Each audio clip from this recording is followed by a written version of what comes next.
Islam, Islam, Islam, Islam, Islam, Islam. Islam. Islam, brothers and sisters, welcome to the Moorish Sense Channel. I'm your host, Brother Brendan Jordan Ill, Sheik Brendan Jordan Ill, Sheik of the Moorish Science Temple of America, Temple number 13, located at 1055 North Milton Avenue. And tonight we are continuing, with the second part of our author series. And tonight with me, once again, for the part two of his author series, I have with me Sheik Rommani Amenu Ill, author of The Negro, the Black, and the Moor. Sheik Amenu Ill, we're going to continue with the second segment. But before we do, as always, as we do here on the Moorish Sense channel, we're going to start off with the Moorish American prayer. Would you mind leading us in the Moorish American prayer? Certainly. All right. Islam, Islam.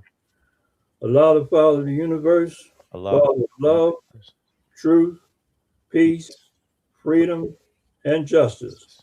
Allah is my protector, my God, and my salvation by night and by day through his holy prophet, Drew Ali. Amen. Amen. Praise Allah. I like to rise, give praises to Allah, the Father of the universe, the Father of love, truth, peace, freedom, and justice. I give honor to his prophet, Prophet Noble Drew Ali, as well as the prophet's forerunner, Brother Marcus Mosiah Garvey, as well as all past and present leaders of the Moorish Science Temple of America, those that we know, those that we don't know, as well as those who have kept the doors of the Moorish Science Temple of America open in the city of Baltimore, as well as elsewhere. And we got somebody coming in on the stream, so I'm gonna add them. I think might be a brother that you requested, brother Emmanuel. Let's see. All right, Islam, Islam. Ali Il, Islam. Who? Zoroastrius Ali Il. Oh, Zotherius. So serious. My apology. Yeah. Okay. So welcome to the Moorish Sense channel likewise. So with that being said, again, we're going to rise and give praises to Allah, honors to the Prophet.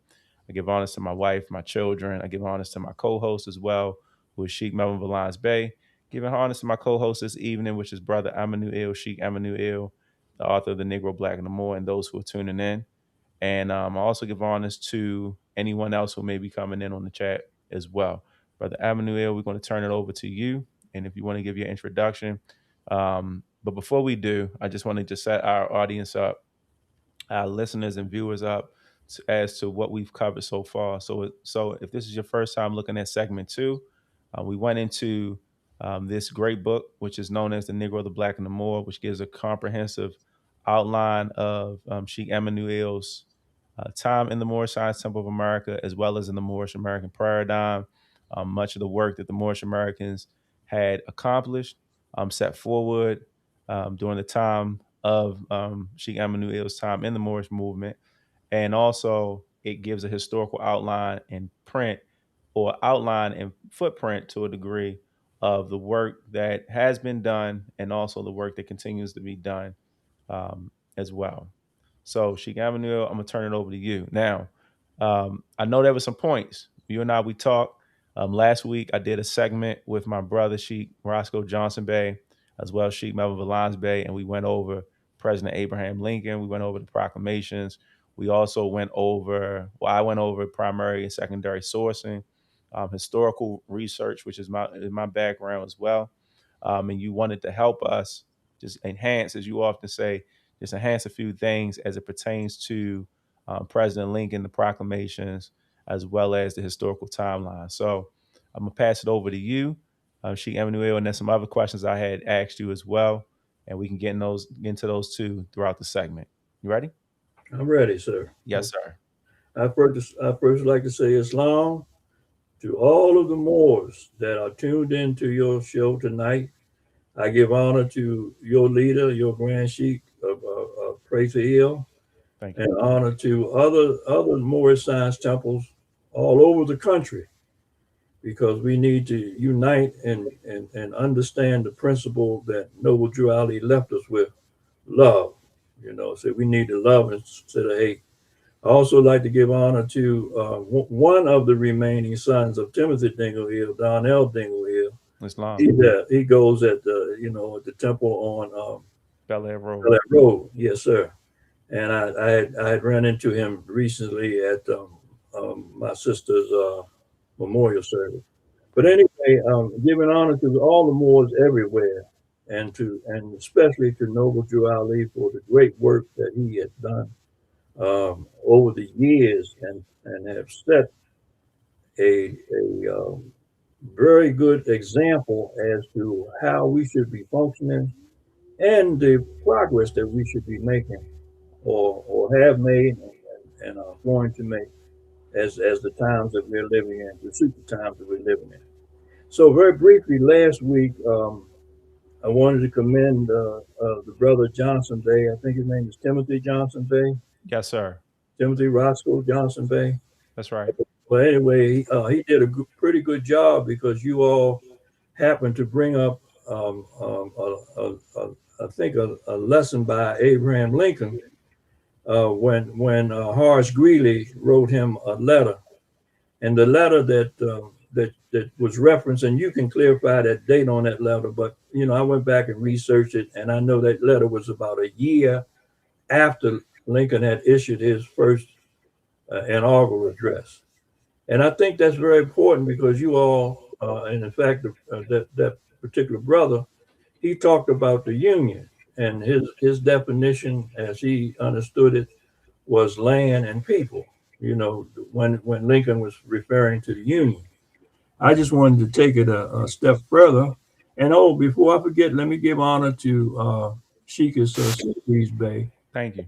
for carrying a lot of the work out and at least focusing on that letter, because I know that letter came from somewhere, because we used to discuss that in the Moorish law and history school, law and history class rather. But to highlight something that I thought would be very important for us to start is I mentioned Lincoln's first inaugural address, and I'm going to pull this out from the Book of Documents. All right. Book of America, the Book of Documents, and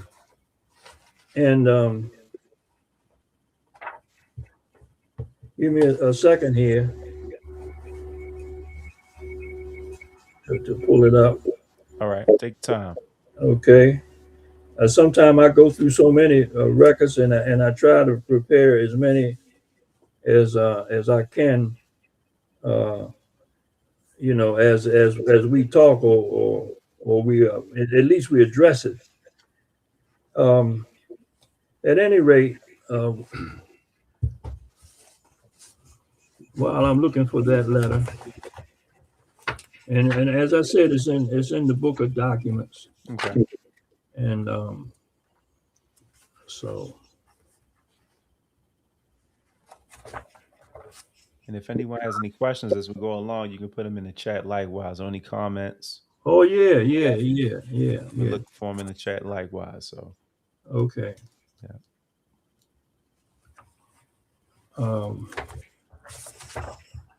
I had that particular page written down. Okay. And for some reason, when we talked, I kind of misplaced it. Oh, I think I'm very close to it now. Okay. Because I had put a sticker on it, and I forgot that. Okay, here we go. Lincoln's inaugural address. Sometime what I'm gonna have to do is excuse myself and turn this bright light on. I hope that doesn't interfere with the lighting. And if it does, then let me know. I'll cut it now. All is well. All is well.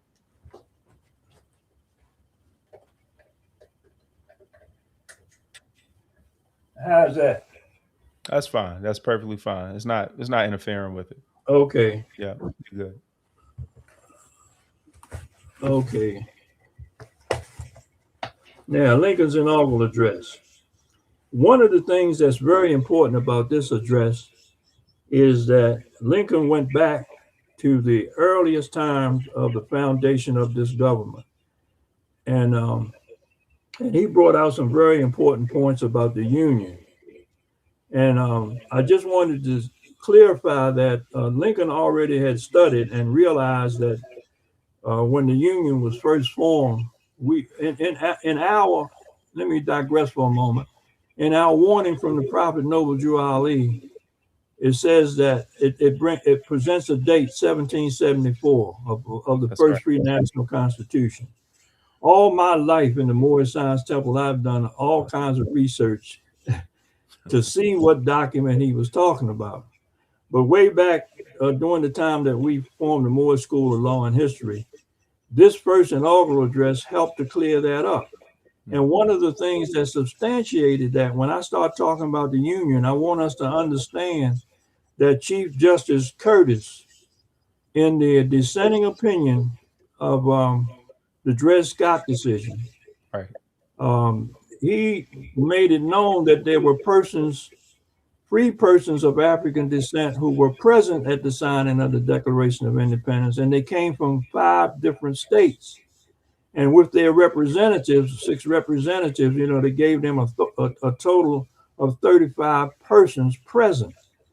And most of those people were of Moorish extraction. Now, That's right. just like we saw in the book, where a lot of Europeans had been Caucasianized, and a lot of different names were used for Europeans over the years who had one drop of one drop of Asiatic blood. Right. Asiatic blood. That's beautiful. Thank you, brother. You're welcome. And and um, and they had different names for them, and they weren't put in the same categories as the Negro. The damaging thing about the Negro is that fictitious name was created to place upon property, human cattle property. And that's one of the reasons why Noble Drew Ali wants us to shed those names and get our Moorish nationality, because our Moorish nationality depicts our contributions, especially in Europe when the Moors went in Europe in 711. I can't emphasize that enough. And we were there for almost 800 years, Right. all over Europe. And a lot of the books that were printed by other scholars from that part of the world understood that history. It's only when scholars in this part of the world got the history where it was changed. But anyway, in this inaugural address, Lincoln, and I'm not going to read the whole thing, because the whole thing needs to be read. And it's found on page 385 in this particular book, Documents of American History. And this is about the Constitution. And I'm going to start with probably about the 3rd or 4th paragraph. Okay. And Lincoln says this, and I quote, "I hold that in contemplation of universal law and of the Constitution, the union of these states is perpetual. Mm-hmm. Perpetuity is implied, if not expressed, in the fundamental law of all national governments." You remember Noble Drew Ali said, every free national government, you be recognized in the country in which you live. That's right. And this backs that up. "It is safe to assert that no government proper ever had a provision in its organic law for its own termination. Continue to execute all of the express provisions of our national Constitution, and the Union will endure forever, it being impossible to destroy it except by some action not provided for in the instrument itself. Again, if the United States is not a government proper, but an association of states in the nature of a contract merely, can it, as a contract, be peaceably unmade by less than all the parties who made it? One party to a contract may violate it, break it, so to speak, but does it not require all lawfully to rescind it? Now that didn't happen when the Southerners pulled out of the Union and fired on Fort Sumter. Was a government installation. A rebellion. That's right. They had agreed to the contract, right? Now Right. Lincoln's gonna go all the way back to the beginning. We can talk about that a little bit more in a minute. All right. It says, descending from these general principles, we find the proposition in legal contemplation: the Union is perpetual, confirmed by the history of the Union itself. The Union is much older than the Constitution. That's right. It was formed, in fact, by the Articles of Association in 1774. The Articles of Association, 1774. Hmm. It was matured and continued by the Declaration of Independence in 1776. It was further matured in the faith of all the then 13 states expressly planted and engaged that it should be perpetual by the Articles of Confederation in 1778, which is a year before 1779, That's the right. Articles of Confederation. Okay. And finally, in 1887, one of the declared objects for ordaining and establishing the Constitution was to form a more perfect Perfect union. union. That's Okay. right. That's right. Now, remember what I said in the beginning of this? I pointed out in the beginning of this that that they were persons of free Asiatics of Moorish descent. I'm saying Moorish descent. You're not going to find that word Moorish descent in these books because they had already broken over.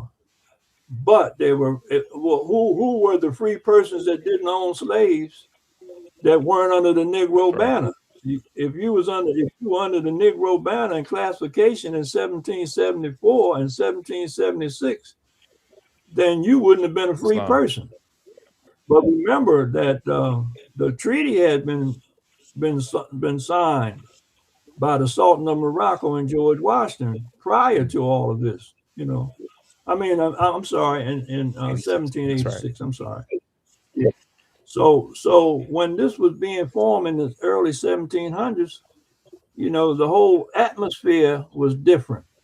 So the union that he was referred to was comprised of us and 20 and Anglo-Saxon Europeans. Anglo-Saxon Europeans mean pure Europeans that don't have any mixture of any type of blood designation in there. So I hope that helps to add and enhance what the brother was saying last week about the union being the people and Yeah. the land. Now, this land, as he pointed out, I heard him mention Henry Clay last week. He was one of the original surveyors of the land, and we have to take in consideration that the land mass that we live in this United States that we live in, this 36 degree 30th parallel runs through Greenwich Ministry. over That's in right. That's Egypt. right. Okay. And it extends to the equator all the way into North, South, and Central America. Now, a lot of people don't know that when the land was, when the land was surveyed, and when you see Noble Drew Ali standing at the top of the Constitution, you see him in the all-seeing eye. Well, why would the all-seeing eye be on the Constitution? It's because he's measuring his land. He's letting you know that he knows where his Right. land is. It's an old water route. I'm going to continue to Praise talk Allah. about this. Old water route running from the borders of Egypt and Morocco, clean across the Atlantic, and empties into North, South, and Central America before the earthquake which created the Atlantic Ocean. Now, Ivan Van Sertima, one of our esteemed scholars, he pointed out who brought the Europeans Right. here.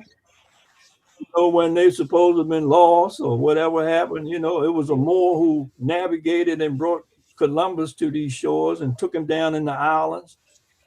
Now, see, the islands, that exist today. I was watching a TV show the other day on Law and Order, and it was one of the brothers. When the man asked him, "Well, who are you? What you?" He said, "Well, I'm Nigerian." He never said he Right. was black. He held on to his nationality, his Nigerian nationality. And all of Let me those are share something if Moors. you don't mind. That was a clip that Go I ahead. circulated among some of the Moors that I'm, in my inner circle, and it was a similar demonstration. I'll share it with you after the segment. But it was two brothers. It was the comedian by the name of Godfrey, and there was another brother by the name of Akbar, and they were having a sit down on their podcast, and they were talking about how they're Nigerian American, and the Okay. host asked them, or the co-host asked them, well, aren't you American? Because one of them was raised in South Central LA, the other one was raised in Chicago. And he was like, yeah, I grew up in American culture. He said, but my nationality first is Nigerian. And then he expressed the same thing we often express in the temple. You're not going to sit there and say to a person who's Chinese, oh, you're just American. No, they still have their Chinese culture, their nationality, their identity, and they know their race too, which is Asiatic, even though they parallel off with Asian. I just wanted to add that in. Another thing too, Sheik Johnson Bay, Roscoe Johnson Bay, Timothy Johnson Bay is also in the chat as well, and he said, Islam, ism, Justice Curtis, dissenting Okay. opinions. He said yes, indeedy. And then he also chimed in when you also stated that the Union is much older than the Constitution, and he said it was formed in fact by the Articles of Association, which you and we were talking about the other day.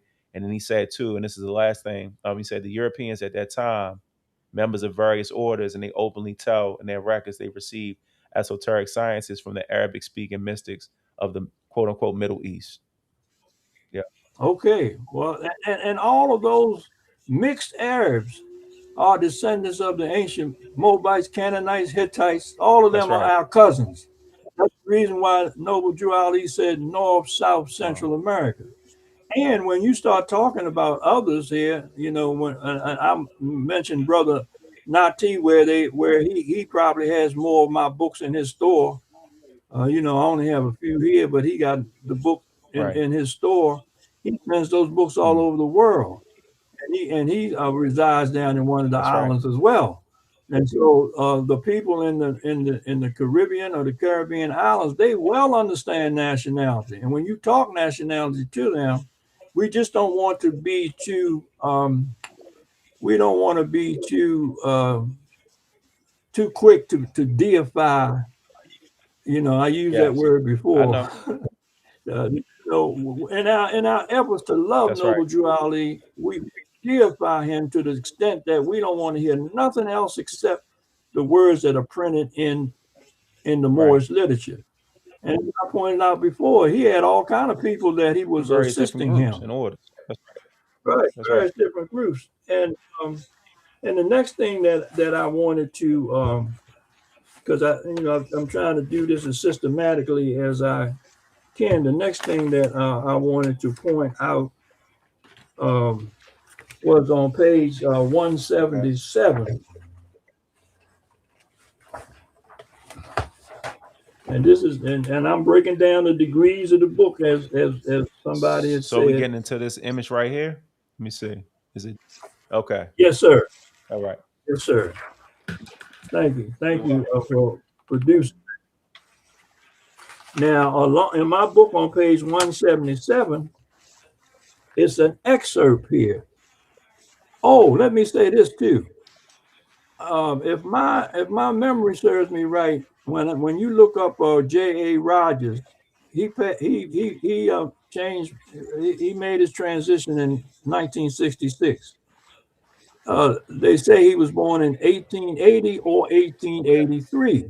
They say that's been debatable. But anyway, his wife's name was Helga Hmm. Rogers, and she was still living after he made his transition. And when we went to New York, some of her people let us have the books that we were looking for that were printed, like 100 of amazing 100 fact. amazing What is that? facts about the 100 facts about, Negro. about the Negro. Yeah, and that's and I got that Yes. right back here Same on my here. shelf. Yeah, I was looking over for mine. Yeah. But let me go back to 177, and right under the picture that I put here in the book, it says cartoon of 1860. Original source not known now, appears in David Browder's Ordeal of the Presidency. Note his woolly hair. That's a caption right under what I got printed in the book. Now the top part of this, I'm going to read this. That Abraham Lincoln was said to be the illegitimate son of a Negro by Nancy Hanks. In his campaign for presidency, he was often referred to as a Negro by his opponents. He was depicted as a Negro. Well, here he was called Abraham, after Abraham That's right. Africanus the first. And then it goes on to talk about, it says, what gave strength to this was that his hair was more negroid. Now they're using the term negroid. That's what they were taught to use Right. than Caucasian. So was the color of his father. He said his face was round, his complexion swarthy, hair black, and coarse eyes brown. Of himself, dark complexion with coarse hair, black and dark eyes. Herndon, the closest friend and law partner, said he had very dark skin. Now, and it went on to talk about other writers in this same article. I'm not going to read this whole article, but I'm showing you how important that the book is, because here's a hidden degree that's And right can I ask before a your question? eyes. Right. People that have read the book read this caption that I took from And J.A. it's the book right Rogers's here, book. right? It's the That's book the right book here. right So there. the book right here Book is right The Five Negro Presidents by J.A. Rogers. And it's the same caption that you'll find in Sheik Amanuel's book, The Negro, Black, and the Moor. So this is the image. It's right there. Thank here. you. And then you flip to the next page, and that caption is right there on the next page. That's called sourcing. Right. So that's what we're doing, sourcing. Right. Thank you. Thank you for that. And that's very important because you know this at what period of history did Abraham Lincoln, when they got him depicted with Moorish garbs, what period why did they have him in Right. Moorish garbs? That's right. That, any researcher should ask themselves Hmm. that question. Why was he depicted in a cartoon in 1860, during, just What they before the call the Civil War? antebellum period. Right. Right. Okay. And so that shows you. Now, it wasn't, but J.A. Rogers was one brought that out to our attention, even though it probably existed, because Helder Rogers donated a lot of his books to Fisk Wow, I didn't University. know that. Yeah, yeah, a Okay. lot of his books. And if you look up Helga Rogers, do a separate research of sourcing, like you say, on that, and you get some Praise a good lot. information. Okay. Now, let's go over to page 197 out of the book, All right. and this talks about. This is a picture of a legislator.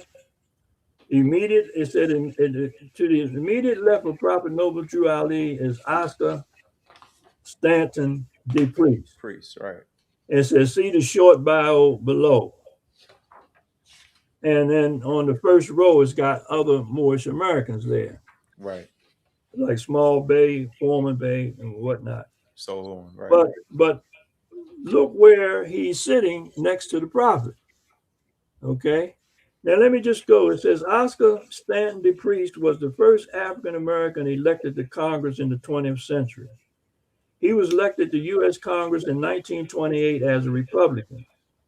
During his three terms, 1928 until 1935, as the only black representative, so-called black representative in Congress, and he introduced several discrimination legislation. He spoke at the first Moorish Science Temple Convention in 1928 in Chicago. Hmm. He joined the organization and moved through the ranks to become a ranking member and a chamber member. Now, where this article came from was, I think it was the Chicago Defender. There's a lot of newspapers that stayed on the Moorish Science Temple. Noble Drew Ali had plenty of coverage That's back in right. the 20s. That's right. And so, whether it be good or bad, you know what I mean? That this showed that he was also in the adept chamber. Islam. Okay. And look how close he's sitting to the prophet. The prophet's not going to take a picture and have him up there if he wasn't helpful to the organization in some That's form. right. Right next to him. Exactly. Yeah, you know. So I wanted to point that out, that there's a lot of information in this book that is right before your eyes. Mm. The question is, somebody needed me probably to take my time and go through it, Islam. because it's so voluminous that if I didn't do that, like I told you, that the sister Abundance Child said this book is written in degrees, that people from the University of Delaware study in her shop every day, you know. Right. Right. So that was a very important part. Now, there was another important piece on page 119. I'm Okay. digress a little bit, and I'm going to tell you why I'm going on page 119. Praise Allah. Yeah, 119 is the extent of the investigation that the IRS did with one of our members. He was my former brother-in-law, Sheik Bobby McQueen Bay. Okay. And they had called him in for an investigation. So he said, well, I want my spokesman to be with me. And that's how I got down there. At that time, I was functioning as the chairman, national chairman of the Moorish. And we're going to talk about, now these are excerpts from the transcript of the trial. So I didn't put this, I put this in the book, but I didn't write all of this. The agents wrote this as I was talking to them. Right. Now, I'm going to skip down to the second paragraph, or the last paragraph on page 119. And it says, the number 13 is a very important number in the foundation of this government. That was me talking. That's Mm. before I had my name, my birth certificate amended, dealing with my old name. Yes. It says, now the number 13 is a very important number in this government. And let's think about it a little bit. Let's think about the 13. How valuable, how important it is to the state of Maryland. That's right. In this state of Maryland, the number 13 is the number that we use for the temple. The temple. That's right. Now, some people may have a 13A, 13-1, it doesn't matter. We all function under Temple 13. That's right. And Grand Sheik Richard Hill was very instrumental in telling us. It was the foundation of the government, according to the transcript here. It said 13 original colonies, which constituted the Union. All other states were subordinate. We're using that code because 13 is a sacred code, and wise men of this nation know what the 13 represents. And that goes all the way back. So this code, as I said before, has been in compliance. And on the great dollar bill, there are 13 arrows. Arrows. That's right. 13 olive leaves. 13 steps on the pyramid. Now, what is the seeing eye doing on a dollar bill? Right. Money we spend every day. Right. And as I told you, that seeing eye covers a lot of territory. You can survey land, which is Noble Drew Ali was letting you know he was already at home. He well understood what the 13 represented. And so there's other things on the dollar bill as well. The money that we spend every day. But a pyramid sitting in Egypt on this dollar bill that we spend every day. That's right. And so we are incorporated into this government. We haven't risen to the point where we should be. And I'm not advocating what you hear some of these other groups advocating.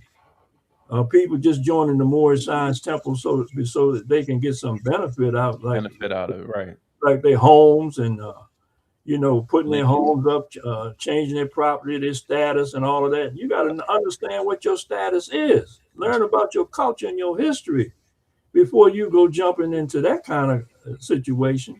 That's true. Because people jump into that not understanding that you got a culture that is known worldwide to scholars all over the world.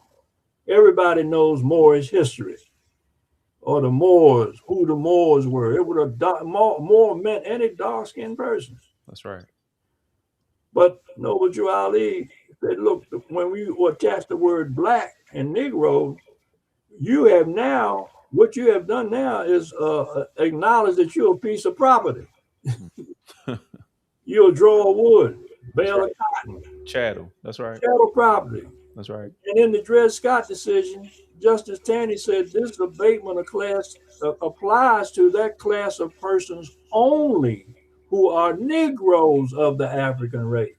Hmm. Now, why would he specifically say that and not mention anybody else?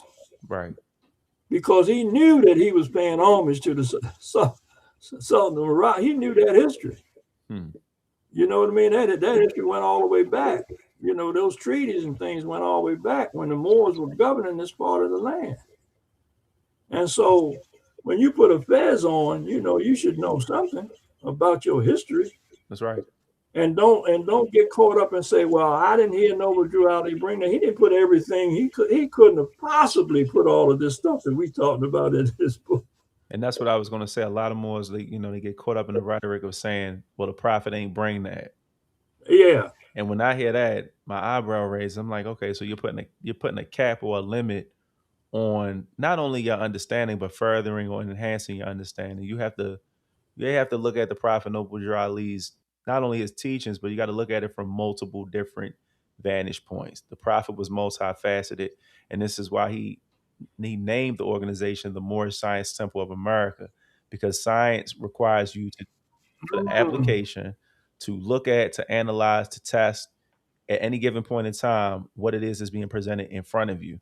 And if you find that there needs to be a correction that needs to be made or some type of enhancement, our job, not only as Moorish Americans, not only as Muslims, but scientists, we're supposed to further the teachings and instruct the teachings of the prophet ultimately.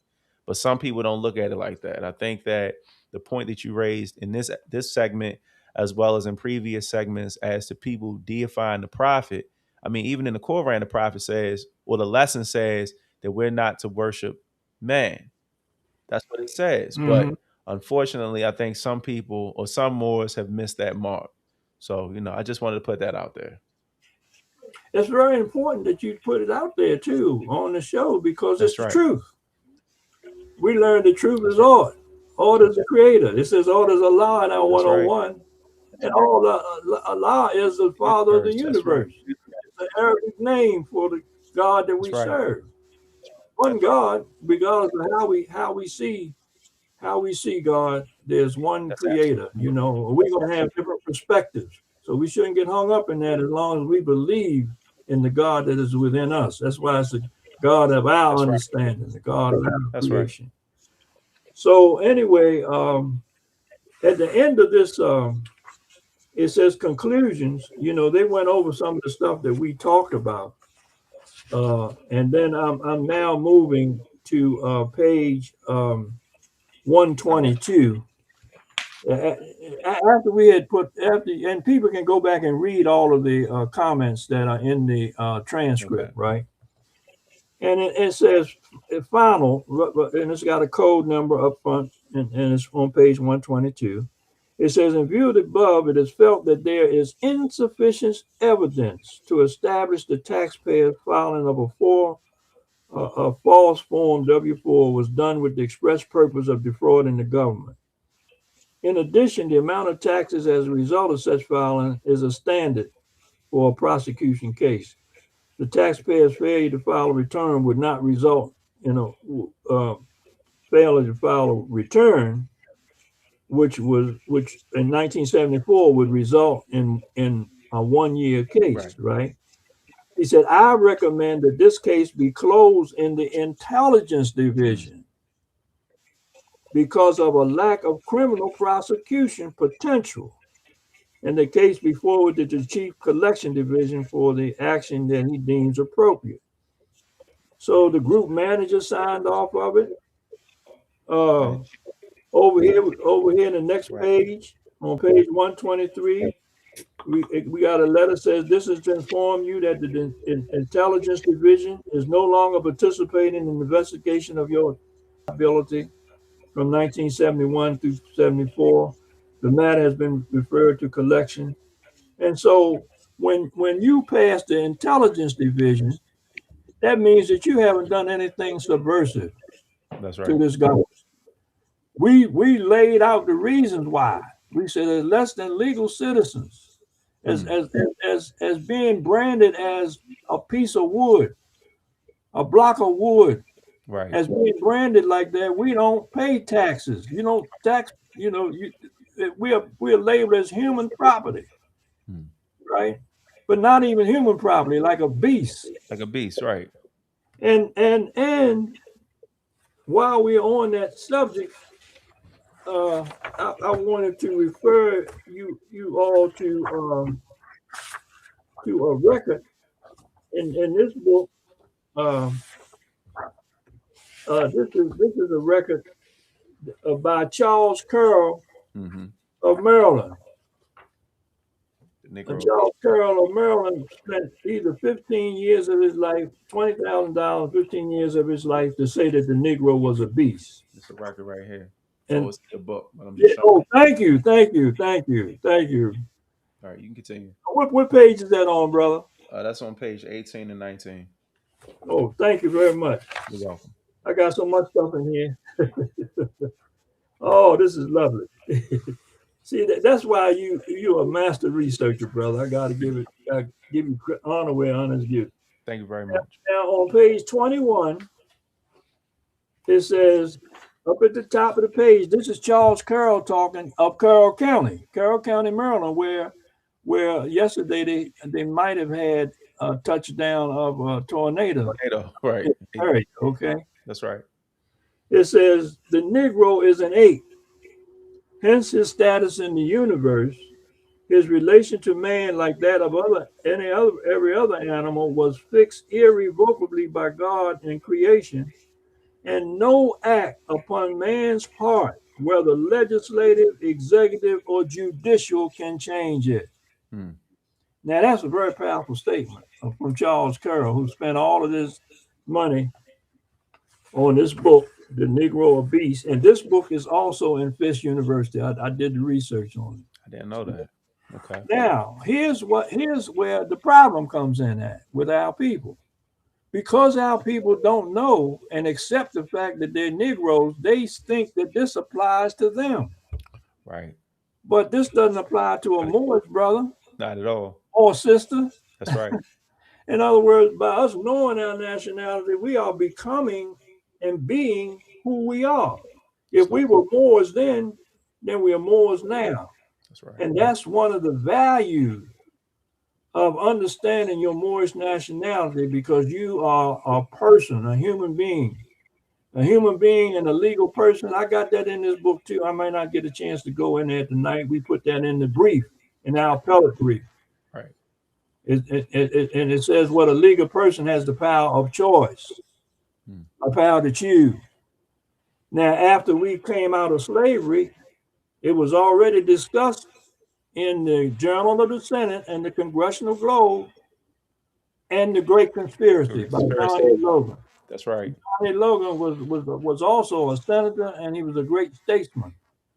One of Lincoln's, boys. When you look up Logan, and he dedicated that book in 1886. Who was born? The prophet.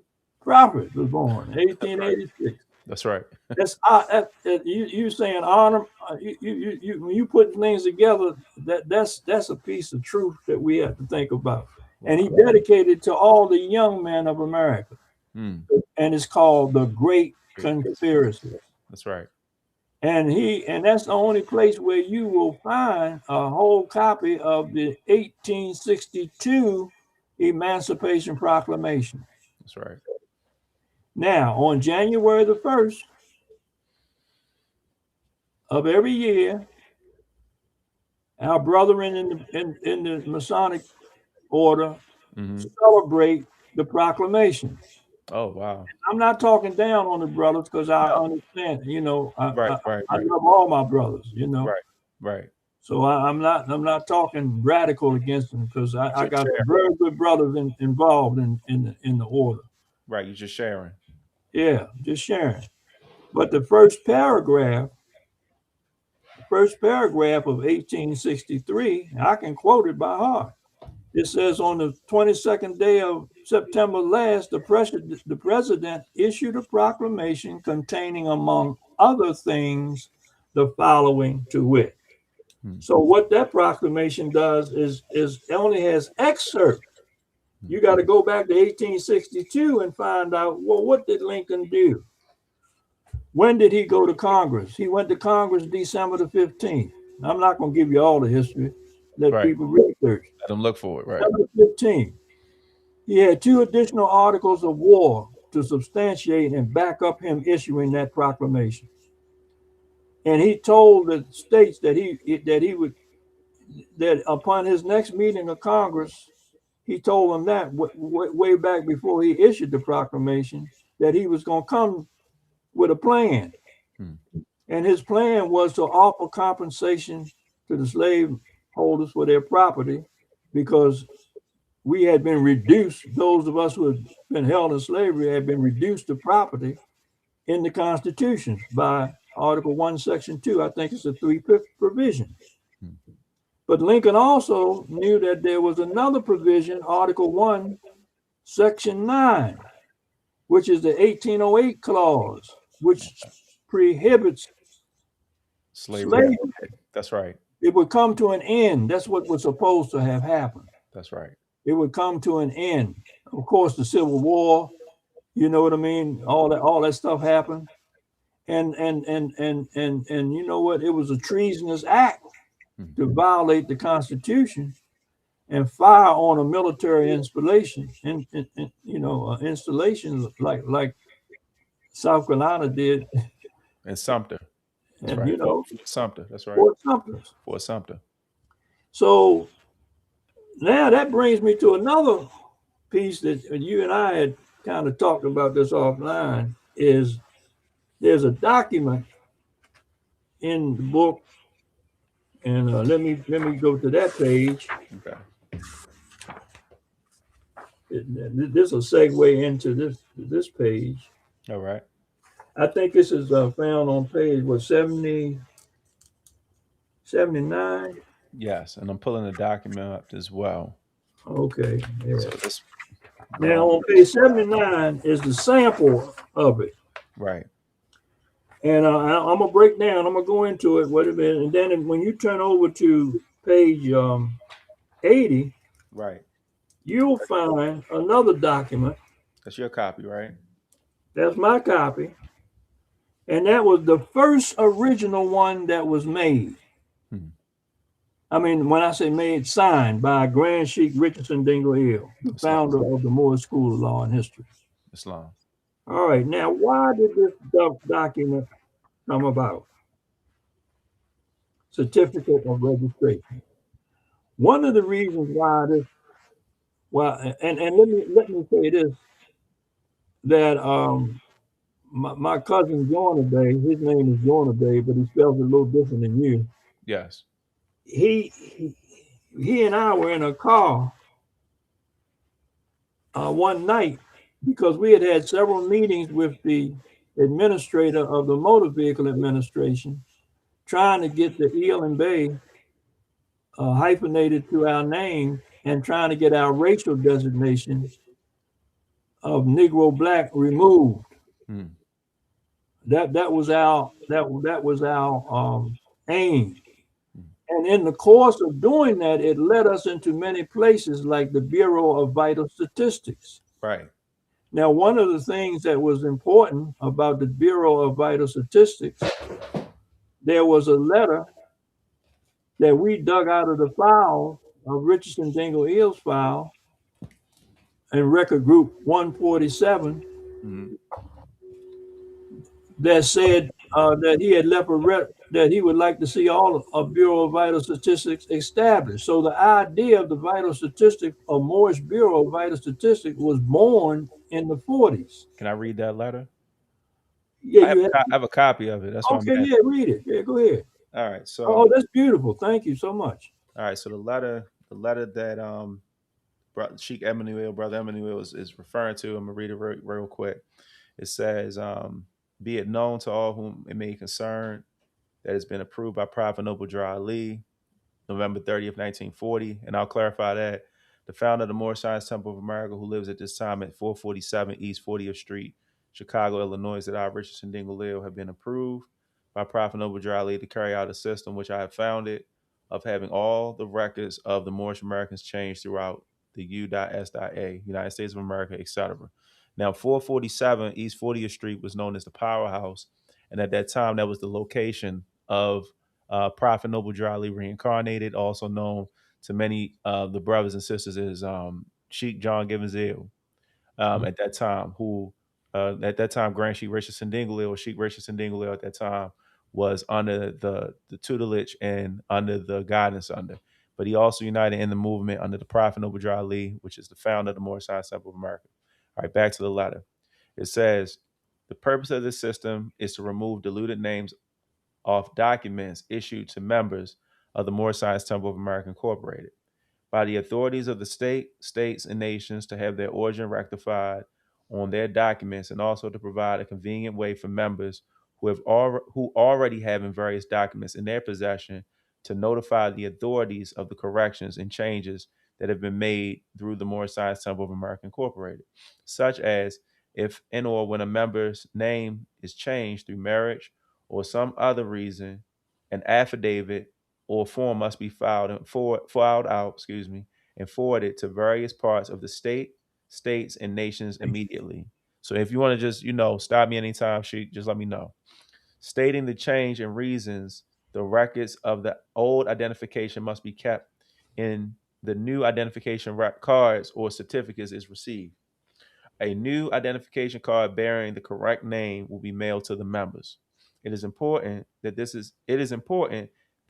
is necessary in order that states, and nations may maintain accurate records at all times of corrections and changes in names. And in part two, it says, for the reason Noble Drew Ali, the prophet, ordained Richardson Dingle in order to carry out this system, because there is a misunderstanding about the prophet's teachings among the members of the Moorish Science Temple of America Incorporated. Part 3. For that purpose and reason, the following persons were appointed as presiding officers according to the rules and usages of such Moorish National Bureau of Vital Statistics do solemnly, affirm that at a meeting of the members, Richardson Dingle, John E. McQueen Bay, Daniel Lee Bay, and D.T. Cromwell Bay, etc., the Moorish National Bureau of Vital Statistics deriving its power and authority from chapter 47 of the Holy Quran of the Moorish Holy Temple of Science, beginning at verses 9, 10, and 11 verse, and the questionnaire page 5 and questions 90 and 91. The, the 47th chapter of the Holy Quran, verses 9, 10, and 11 and 12 dictates as follows. It says, according to all true and divine records of the human race, there is no Negro, black, or colored race attached to the human family, because all the inhabitants of Africa were and are of the human race, descendants of the ancient Canaanite nation from the holy land of Canaan. And in 10, it says, what your ancient forefathers were, you are today without a doubt or contradiction. 11, there is no one who is able to change a man from his descendant nature of his forefathers unless his power extend beyond the universal creator Allah himself. 12, these holy and divine laws are from the prophet Noble Drew Ali, the founder of the uniting of the Moorish Holy Temple of Science of North America. And then it goes on to say, the questionnaire on page 5, questions 90 and 91 dictate as follows. Question 90, can a man be a Negro, black, or colored in Ethiopian? The answer is no. And 91 asks why? Because man is made in the image and after the likeness of Allah. And then the very last part, it says, I, Richardson Dingle, adopted as a cooperate name for the above system the following: Moorish National Bureau of Vital Statistics, held at 1406 Lawn Street, which is in Baltimore, and a meeting affiant acted as presiding officer, subscribed and affirmed to me 30th day of November AD 1942, Richardson Dingle, and it says Anna J. Garay, Notary Public, 864 West Baltimore Street, Baltimore, Maryland. And the notary What's signature. that address on Baltimore Street? Say that again, the address? Yeah. 864 West Baltimore Street. I think the temple was there at one time. The German Bay was there. Praise the Lord. Yeah. All But right. at any rate, I'm glad you read that because the value of what I'm going to say about this certificate leads back to that letter. And that letter, the idea and the concept of Moorish vital statistics was born. Hmm. To my knowledge, and my research, and all of the people that was researching with me, Okay. we never saw any activity to accelerate that to another level. All right. But the concept of it, the Moorish Bureau of Vital Statistics, hey, that's important. Hmm.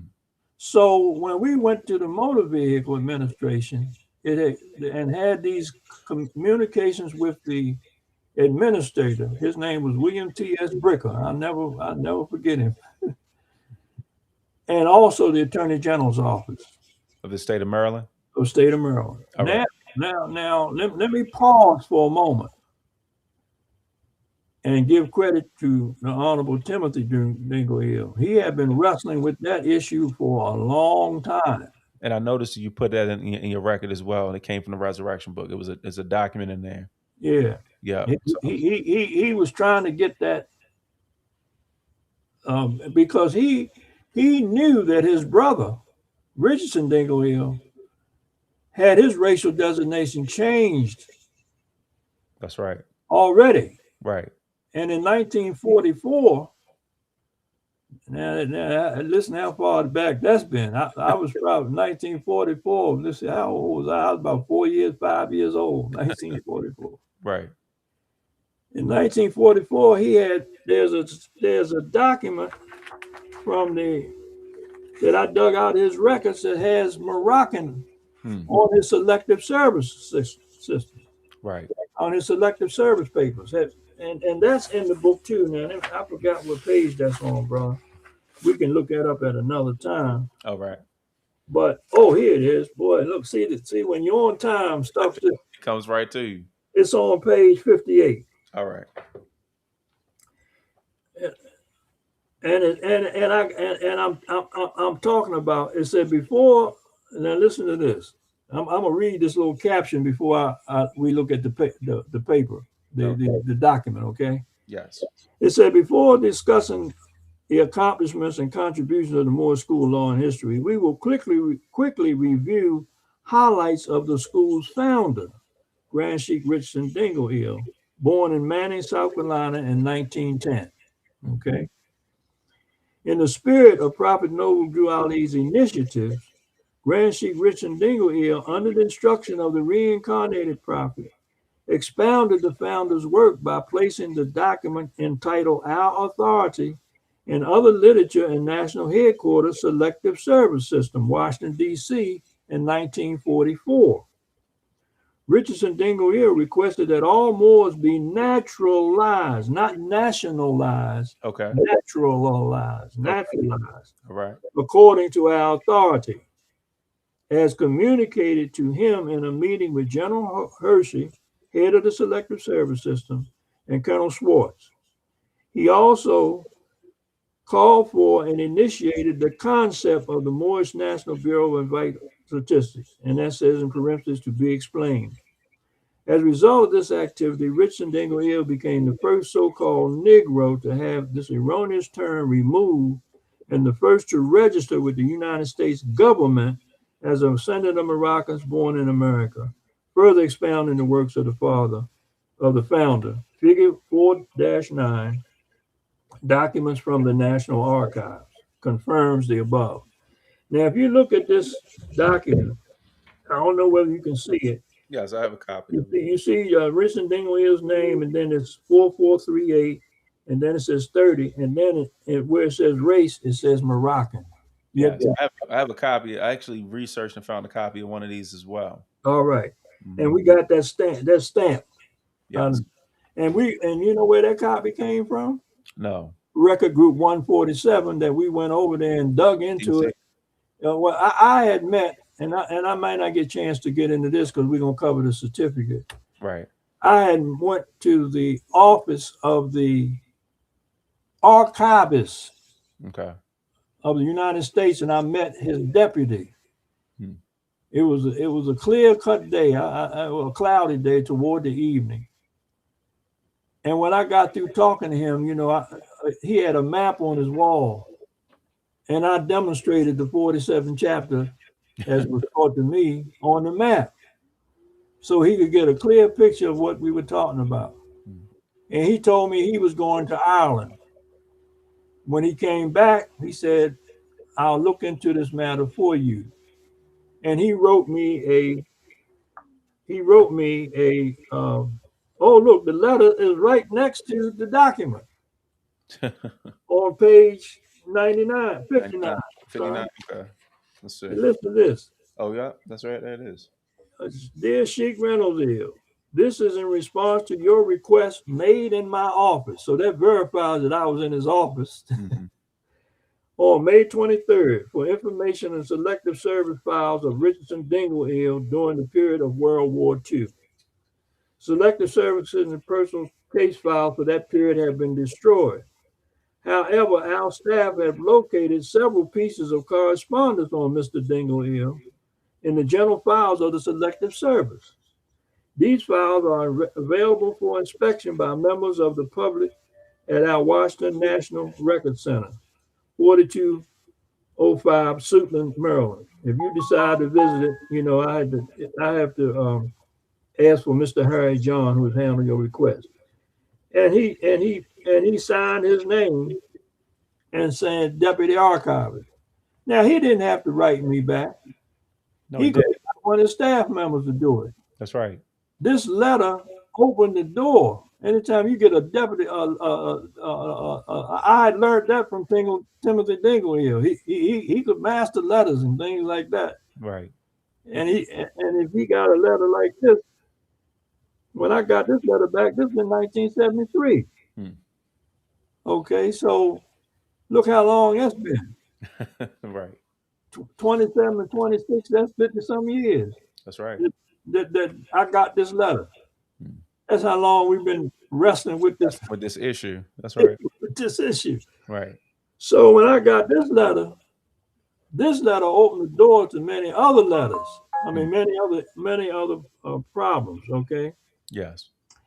so let's go back to I had a question for you. yes, sir. Take your time and ask me. Stop me anytime. Right. And I also put in the chat. Oh, I'm sorry. My apology. You were No, go saying. ahead. Oh no. I also put in the chat too to the because we have about 15, 16 on the various different social media platforms. If you have any questions or comments, please feel free to place them in the chat. I know the information that we're going over may be some people may be some more or just in general people in general may be familiar with it. Some of it may be a tad bit. It may draw a question mark in your mind, but please ask your questions. So I noticed on page 57 you placed emphasis on acknowledging Grand Sheik Harmon Anderson ill. I don't want you to misplace your thought, but what's your connection with Brother H as we call him, Brother H, Brother Harmon? Okay. Well, I met Brother Hamid through Richardson Dingle. Okay, so they were friends. Oh yeah, Okay. and the reason why they were friends is both of them studied under the they went in the temple under the prophet, Hmm. the founder, but Yes. and when the founder passed off the scene so early, they got connected with the reincarnated prophet who was John Gibbons here. Islam. And Thank I you. and I'm thinking this is me talking now that the reason why he said reincarnated prophet is he wanted to take on the spirit of the prophet Right. engulfed in himself. Right. So that's going Now, to bring us to my other question as well, but we can get into that in a minute. My apologies. You can continue. okay, well, reincarnation is another subject, Right. and Yes. it's another issue in terms of what we mean by reincarnation, because people got all kind of thoughts. But and I'm not saying that I'm an authority on it, but I've studied, the issue of reincarnation. I'm still studying, and That's right. it has been very enlightening to me. Thank you. Let's get back to Brother Hamid because that's All what right. you asked me about. Yes. So when we met Brother Hamid, we took a trip. When I say we, and this was the uncle that I had by marriage. Uncle was Wellington Bay. His name was, he changed his name to YG Bay later Okay. on down the line. But Brother Wellington Bay met both Dingles back in 1950. Hmm. Now look how long that's been. He That's was a while, right? 1 years old. He was getting ready to go into the military, Wow. and he would not be inducted in the military under the banner of Negro, Colored, and Black. Hmm. So anyway, Brother YG and I went to Newark, New Jersey, and Brother Hamid, Brother H as y'all call him, had a health food store. I mean, a number one health food store in the heart of downtown Newark. Hmm. And this is nothing nobody told me. I've visited his health store plenty of times, and he had his fez on. Very distinguished, very, very ancient looking brother, but he was like, you knew that he knew that he was aware. You know, that's the best way I can describe it. And so on several occasions, we became, we liked the brother, and we were happy that Richard Dingle Hill had called him out for us to go talk to him. Hmm. On a couple of occasions, we were invited to his house, Okay. and Brother YG and I stayed in his house for a couple of nights on more than one occasion. And he began to tell us some stories. Wow.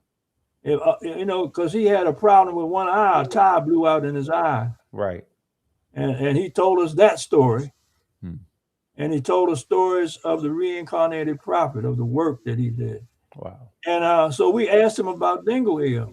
He said, well, let me tell you. He said, both of us studied under him. And he said, he gave me certain things to do. And I can attest to what he told Dingle Hill to do. Islam. That's what Hamid told us. And that's an honest statement right there. That's Yeah, honest. they Yeah. remained such close friends because we would go to his costume balls, Mm-hmm. and he would come all the way from New Jersey to our costume ball. I Praise the got Lord. I got pictures on my website. I think I got some pictures of of him. Some quick excerpts. Of him coming to dressed up in his garb. You know Yes. what I mean? Yes. But anyway, that was our relationship. And then later on down the line, when we started forming the school and moved down in the center of town on Howard Street, Brother Hamid started coming regularly, and he bringing some of his staff. He brought some of his staff from New Jersey down, Okay. and a couple of the sisters started to working with us, and one of them became our national secretary, and they went to Morocco with me. Wow. Two of them did. Hmm. Some Hamid's people. Hamid. Okay. Okay. So I had I met some of his top staff during that time. Brother Ronald, I think is Yeah, his, brother Ronald Bay. Yep. Yeah, yeah, brother. and we had a very close relationship. That's good. And he was a upright, businessman. Anytime you run in a health food store in the '70s, That's right. I In mean, Newark. he In was Newark, somebody Jersey. to be proud of. You know Right. what I mean? That's right. So Brother Hamid was well, I have good memories of him. That's good. Okay. That's good. All right. Now let's move to the certificate. Correct. Yes, sir. All right. Now, when we look, and this certificate was born overnight, as I said, as a result of meetings that we had at the Motor Vehicles Administration. Now, my cousin Jonah Bay had a college degree, so this was what was good with getting people on your staff Mhm. that are recognized, that by academia, but That's right. yet they didn't know something isn't right. That's You know right. what I mean? And so it didn't take him a few minutes to understand that he needed the feds and he needed to be in the Moorish Science Temple. You know what I mean? That's With good. all the education he had, he was he graduated from Hopkins, majored in physics with honors. Right. Became a captain in the military and was in charge of officers in charge of all of the services for foreign dignitaries when they came in the country. Hmm. So he was well known by the Secret Service and all of that. You know, it was quite a benefit to us. That's But good. anyway, he and I drew up this certificate. Now, on the left-hand corner of the certificate, you see the Liberty Bell. Right. And you would be wondering, well, what is the Liberty Bell doing on this document? I mean, a lot of people may ask that question. And under the Leviticus, under there's an inscription says 2510, and that goes along with section 16 of the 13th Amendment and 20 section. I ain't going to go over that right now, but I will go over the Liberty Bell. All right. It says, ye shall proclaim liberty, ye shall hallow the 50th year, proclaim liberty throughout all the land, to all the inhabitants there, return every man to his family, and every man to his possessions. And this Liberty Bell sits on the peripheral of the 36-degree 30th parallel. That's lines of coordinates. That's right. Okay. Now, by this sitting on that peripheral, there came a time that they wanted to move this bell. And our sheiks from sheiks that had did the Moorish Sense, you showed me a picture of the Moorish Sense. And well, I did my own rendition of it because I know it was More Sense, and that's where we actually drew the name from. But this is the image right here that's in your record. We just added More Sense at the bottom. But go ahead, continue. Okay. Well, I think it was called More. What it was More Sense. More Sense. More Sense. Yeah. Okay. Well, Philadelphia. Same more. You know, we talk about the same thing. You know? That's right. So, now these brothers had this circulation. This was a newspaper. They would come down here every week from Philadelphia. There's about 5 or 6 of them brothers and a couple of sisters. One of the sisters in Zinga, she got on the radio for a couple of years, you know, down at Morgan radio stations. But anyway, by them coming down, them being a younger group of brothers, and we saw them coming down there every week. And we had a brother named Brother Collinsville, who was a school teacher that lived on the Eastern Shore. He was back there with Rat Brown and all of them, you know. Okay. But he was very devoted to the Moorish Science Temple once he got in, and very devoted with Grand Sheik Richard Dingle here. So, I mean, he was, and he was a school teacher. So he was the one who kind of like introduced us to the brothers from Philadelphia. And so they invited me to a meeting. And when they invited me to this meeting, I wanted to grow, and I saw that they had a newspaper like this. They were distributing this newspaper to Europeans in the Senate, because it was mostly Europeans in the Senate. You know, we had some Asiatics up there too, but it wasn't many.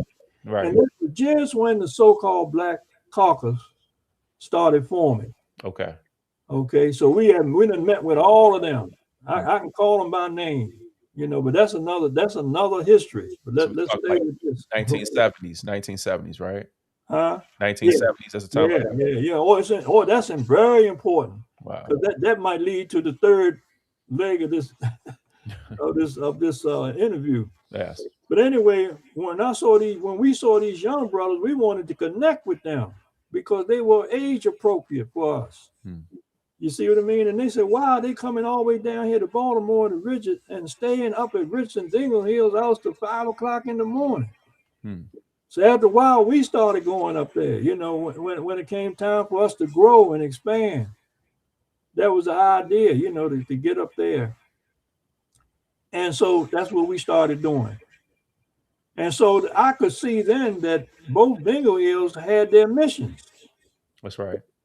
But they communicated with each other. A lot of people didn't know that they communicated with each other in the manner in which they did. And that's something I wanted to ask you, right? So I know you made mention earlier about you place emphasis on the word naturalization, right? Yes. And at my specific, you know, temple that I come from, same lineage, right? It's emphasis placed on nationalization. Okay. And interchangeable to a degree, right? Okay. When you look at it, do you think that when we get into those type of issues and we place issues or divisions in that aspect of the teachings of the two brothers, do you think we lose? And I'm just asking, do you think we lose the essence of what it is that both of them were trying to convey to their members and the members in the future? Even though I understand, like I've sat in the school of history and law in the Sheik of Seabreeze Bay. She placed emphasis on naturalization, right? When we're dealing with Sheik C. Prathael, he places emphasis on nationalization, but also naturalization. He's able to not only articulate, but also explain it and teach it as well, right? But then Okay. you have other Moorish Americans within the paradigm here in Baltimore and elsewhere. It when it comes up, it's always seen, or for me, since I was, our earlier years in the temple up until this point, it's always contention when it comes to those two issues. But what I'm hearing from you is that the brothers, both brothers, were actually in communication with each other at that time, and they were working simultaneously to pretty much ultimately obtain or to reach the same goal and objective. Okay. Is that a fair assessment? Yes, but I'd like to say this, Go ahead. that from my understanding of what I was learning from Timothy Dingley, he was talking about naturalization. Got you. Okay. Okay, and Okay. so was Richardson. Got you. Okay. And there's a reason for it. Now, if you look up the word nationalize, you can nationalize a concept. That's right. Like You the know, you like can the like nationalize and bring anything and make it national. like the A, situation na- in a Iran, natural, right? hmm? Like the situation in Iran, the situation in Cuba, where you have the naturalization of certain resources. Is that what you kind of A alluding to? nationalization. Right, nationalization of certain resources, right? Yes, Okay. exactly, All right. exactly. Go ahead. But a natural born citizen, there's look it up in the law dictionary. All right. Whenever you do some more research, a Yes. natural born citizen, right? Hmm. They even had an edict when I was looking in this book. They also had an edict in 1778 from, I think it was from Massachusetts, where they said, in their constitution, they said all men are born free and equal. You know. Now, Okay. when you come here from another country, you become unnaturalized. You have you take on the same natural um, ethics and principles that a A citizen citizen. born here. Right. Right. But, Right. but look up look that up I've done a lot of research. I got a paper around here with some of that on it. What Okay. natural lies means. All Okay. right. Yes. Now, okay. Now, here's another thing that goes along with this question that we're talking about. Okay. I didn't mean for you to stop. You don't No, have to. no, no. You go ahead. Go ahead. It paused. It paused. Yep. Oh, okay. Yes, sir. Continue. Well, at any rate, uh, So we're talking about the certificate, right? yeah, a certificate, and we talk about naturalization on here. Yes. I think we mentioned it on here. Now, let me say something else too. Even though the Negro, the so-called black, so-called color, was born here, when they were categorized as chattel property, there was no mechanism that was devised in order to elevate them from the status of being less than a human being into a naturalized citizen, Right. because they weren't considered a person. They were considered a beast, as we have said, right? That's right. And I'm not trying to downtrod nobody when I No, say that, you're but talking the truth. that's law. And Right. That's exactly. if That's they right. look it up, they'll have to concur, That's right. because and when I mentioned to you a few minutes ago, I'm going to digress back to this document here, because only far as we got was the bell, you know.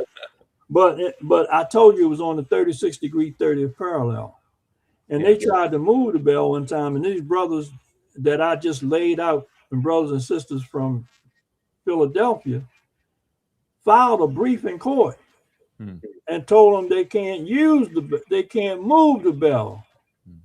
unless they get permission from the Moor. Now that was powerful. That is. So they wrestled with it a while, and you know what happened? What the result of it was? What was They the they were result? able to, as long as they moved it within one block of that peripheral of the 3630, they moved it one block. They gradually did it. They ain't do it overnight.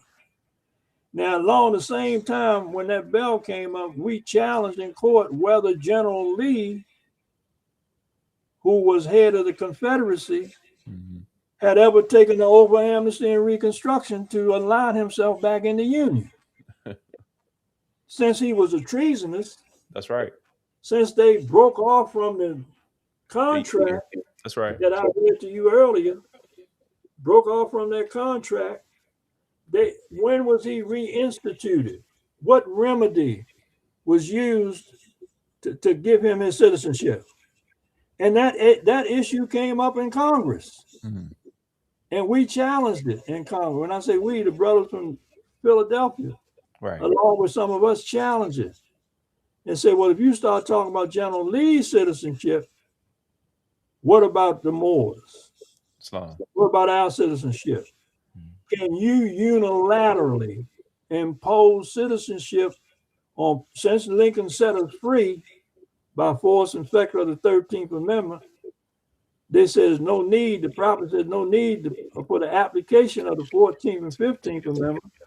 First of all, the 14th Amendment, if that made you a person, you already got the right to vote. If that made you a person, Right. That's right. But can you unilaterally impose, since we got free by force and effect of the 13th Amendment, when were we given the choice as to whether or not we're going to become citizens here, and how are we going to start off? Since you held me for 6 years, I mean more than 6 years, we got held for. It was awful.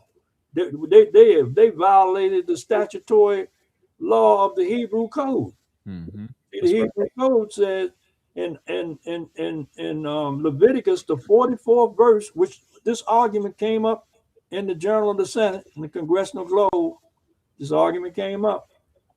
It says in the 44th chapter that you keep a man 6 years, in the 7th year you got to return him, and then grant him, give him what all he helped the master to accumulate. And it shouldn't seem like a hardship on the master. Right, because he was more than a hired servant. That's more than a hired servant. That's right. Yeah, see, those are reasons why that we owed money, we owed compensation. We are not owed reparations. That means repair something. Right. Even though I understand, the language. Concept, right. The concept, right. But first of all, we got to understand, some people say, they don't owe us nothing. They paid the Eskimos, they paid the Japanese. That's right. The Native Americans. Everybody got paid except the so-called Negro. That's right. Now, why is that? No, I'm just not asking you, but you asking a question. Yeah, question. Why is that? Right. Okay. Now we were trying to get a rock out, because all of that's tied into this Liberty Bell. What I just told you. Okay. That's a badge of freedom that relates back to the Union itself. Okay. Yes. Over in the other corner, we see the circle 7. Now, why is the circle broken? You know what I mean? Right. That can mean many things, because we teach what? Moorish science. I'm not asking you, bro. Okay. I'm putting the question out there. Okay. And we got a 7 in the middle of that. Well, we know what the 7 is. The Moorish Americans do. Mm-hmm. Okay. That's right. And we got 7s all in our body. Here's a 7 right here. That's 1 7. Right. We got a whole lot of 7s. That's the perfect man. That's right. I think I can say that. That's right. Okay. Okay. And then it's got copybook 521. That's our questionnaire. Mm-hmm. File number 5-39. And where is it housed? In national headquarters in Washington, D.C. Mm-hmm. See? Now, we received a letter one time that said, wait a minute, so you all got this as your letterhead. No, we didn't have that as our letterhead. We had that up in the right-hand corner. Okay. I wrote the general counsel back, said, we're not using that as the letterhead. The letterhead is Moorish School of Law and History. And I'm glad you clarified that, because I've seen that letter before too. And that was actually a question I was going to ask you off record, but I'm glad you clarified that, because I have seen that letter where they wrote you all back, and it was like a cease and desist. But I'm glad you cleared that up. But we answered them back and told them we're not using it that way. I would need to see. I ain't hear no more from them after. Yeah, I like to see that one because, like I said, I've seen the other letter, but that's good. I'm glad you clarified it. Thank you. Okay. Yep. Well, look, as Moorish scientists, Hmm. you got to know the answer. We have to know the answer to these questions. Right. I'm seeing you the only person. I mean, I know some other brothers, but nobody's studying it like you studying it. I'm not trying to I know, no flattery to pamper it. you Yeah. or anything Yeah. like that. I understand. You Yep. just a natural born researcher Thank you. and a question mark. Right. So you know when you talk about adeptship is more than memorizing the 101. That's right. You have to be an adept. That's right. And adept means you're skilled at Learn. something. That's right. Okay. We got a whole lot of people say they're adepts. You know, they might have grown into an adept, but you know, you got to earn that. That's right. But anyway, and it's nothing to play with. Not at all. That's why Drew Ali said caveat emptor. Let the buyer beware. And that's why we Yeah. don't really put it And out there like that. You hear a lot of people who, I mean, you just referenced it, but it's something we really don't put it out. We don't put adaptship out there like that. An right, individual who's an adept in skill, you're going to see their works. So you don't see it. you're going to And see just it. like you were mentioning today about some Baghdad, and when I man, I got we can talk about that because that's a lot of alchemy. That's right. And, Right. you know, alchemy. We are spiritual alchemists. That's right. Turning We're base metals building into our gold. spirit. You know, Turning base metals into gold. And that's right? not just the element aspect of it. It's actually esoterically talking about ourselves, our There condition. you go. That's it, brother. That's right. You know, it's not about the metals. You No, it know, isn't.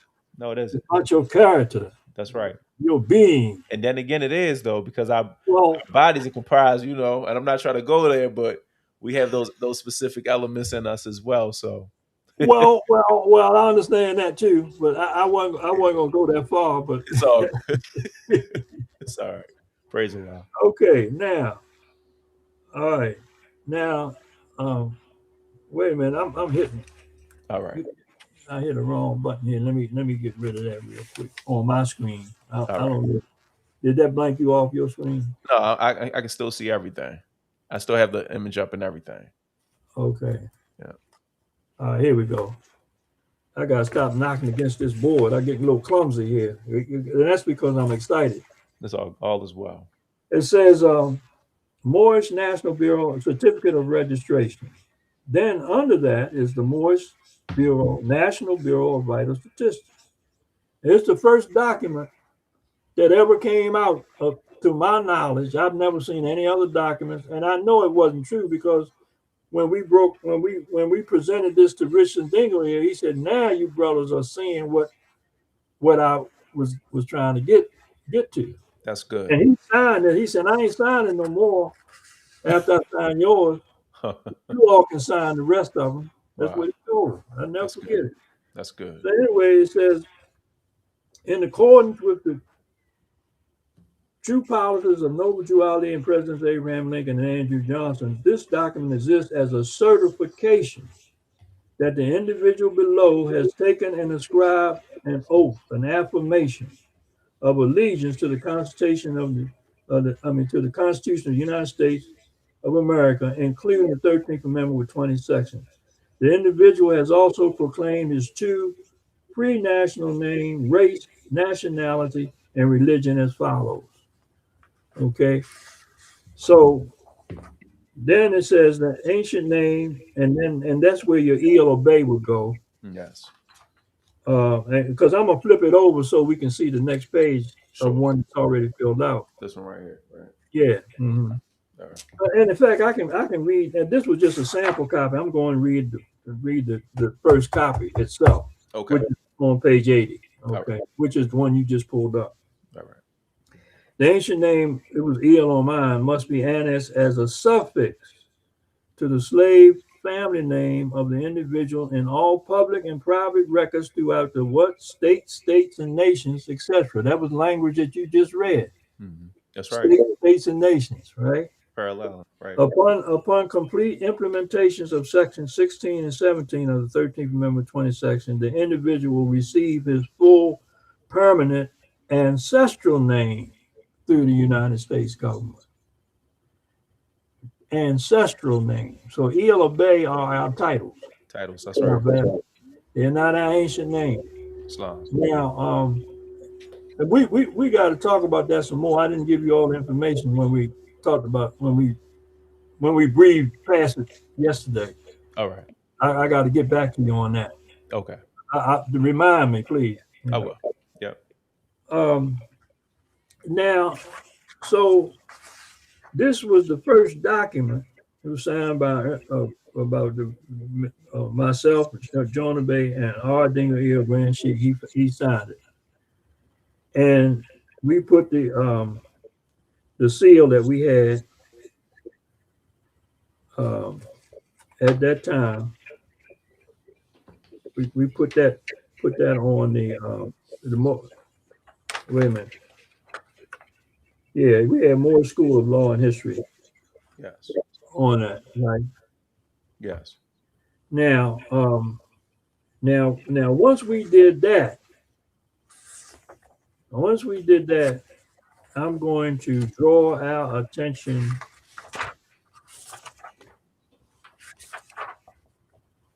to something else.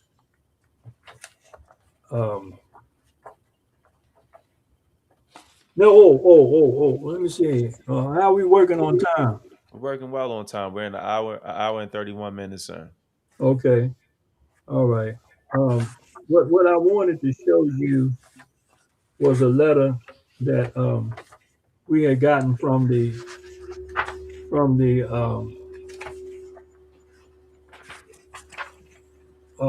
Attorney General's office. All right. That was a letter that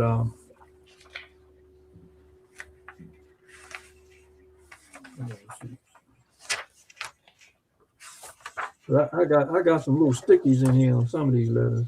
Okay. Take your time. Yeah.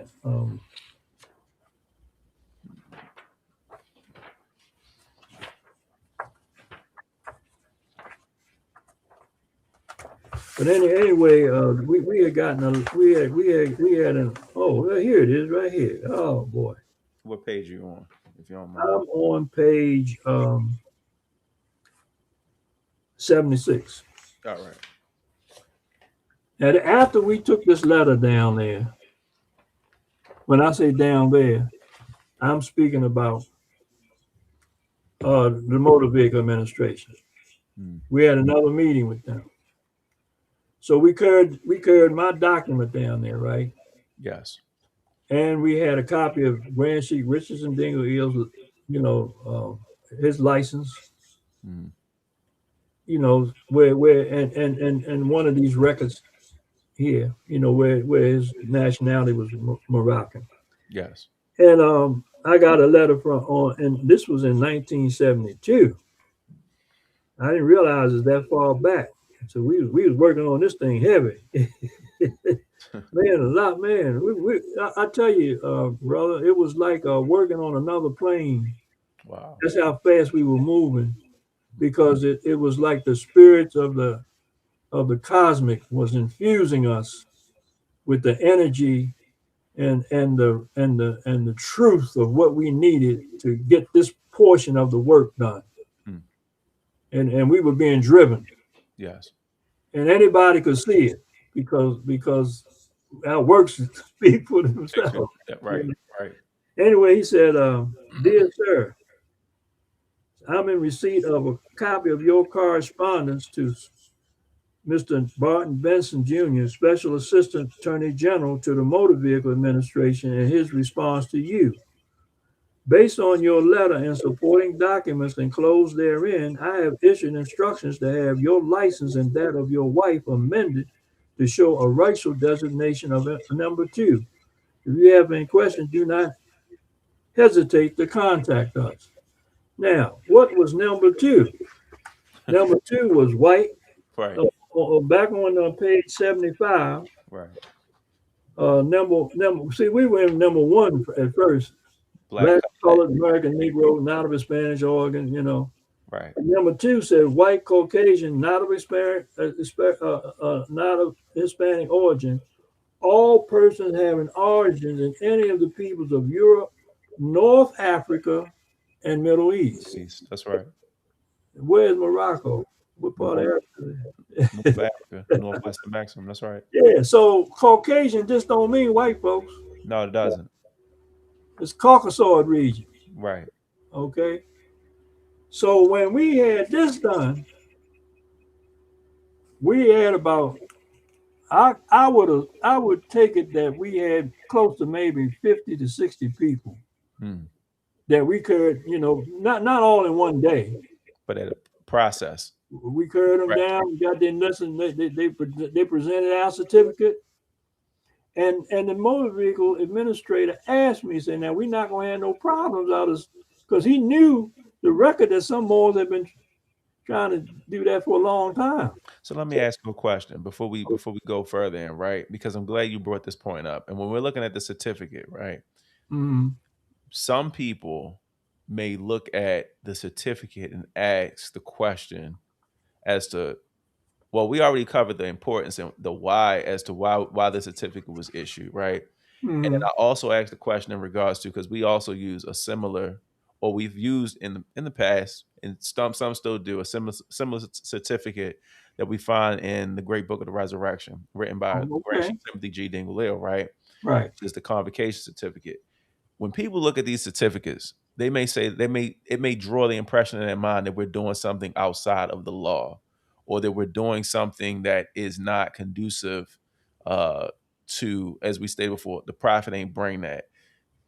Or they may even look at it and say, well, what's the difference between this and the paperwork filing that we find individuals who have no attachment whatsoever to the Moorish Science Temple of America or the Moorish movement, but they in fact are Moorish by descent, right? But they're practicing sovereignty and things like that. What is the distinction between what you all did in the 1970s, 50 plus Yeah. years ago, et cetera, to what we see people doing now? People who are using the teachings of the prophet and the movement, and they're doing, I'm gonna say things that are erroneous, things that are unethical, and things of that nature. Well, that's like a 20-part question. Okay, But, I but know. I'm gonna take It's my time because I was absorbing that because I'm right with you thank you. on what you asked that. All right. First of all, anybody that's going to use one of these certificates, and all right, let me back up. A baptismal certificate came from the first original baptismal certificate came from the church, Okay. as far as I know. All right.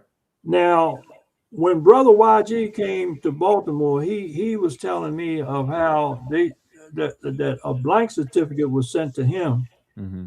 and he could use a baptismal certificate because at that time we didn't have this certificate here. All right. We don't. You could in absence of a birth certificate, you are allowed to use a baptismal certificate. You still can in the state of Maryland. You still can for like parishes and things of that nature. Just to put that out there. Wait a minute, can you use it to the motor vehicles to any? You can still, yeah, sorry. So you can still use one. You can still use one. Like I've done the research, Okay, and that's one thing that, like here in Maryland, I don't know about the other states, but they, like say for example, like a child, if a child or an adult for that matter, a minor, needs a like correction, as we say, or annexation place, yeah, one of right. those one of those one of the designated options is that you can use what is identified as a baptism certificate, and you can present it to. Well, uh, is the caveat is it mandatory that you don't have any other documentation as to your birth in order for that to be accepted? Not quite. It's usually an additional add-on. So they Okay, also ask for, additional.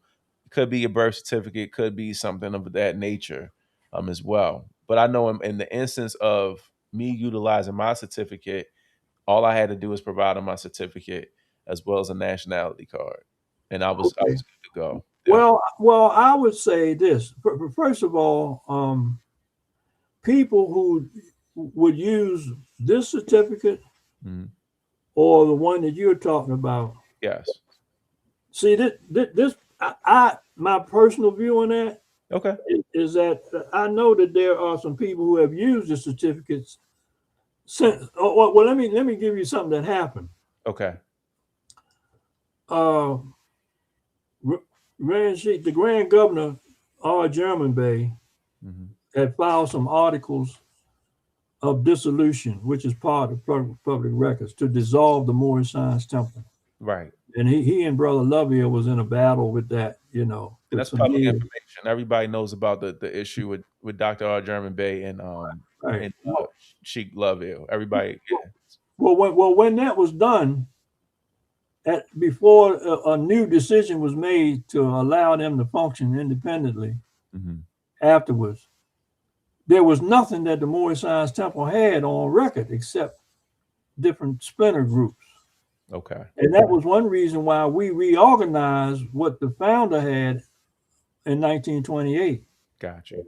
And that's why we came with the Moorish Science Temple, the divine and national movement. We added that language, the divine and national movement of North America Incorporated. Just like right on the certificate the one I have right here, which is it says it right there at the top. Well, one of the reasons for that is that R. Dingle Eel had a charter issued by F. Turner Yeah, Eel that's right. that had that, and that's what they were using in Delaware, different states. They were using Yes. Yes. that in different states. So he had an actual charter with that.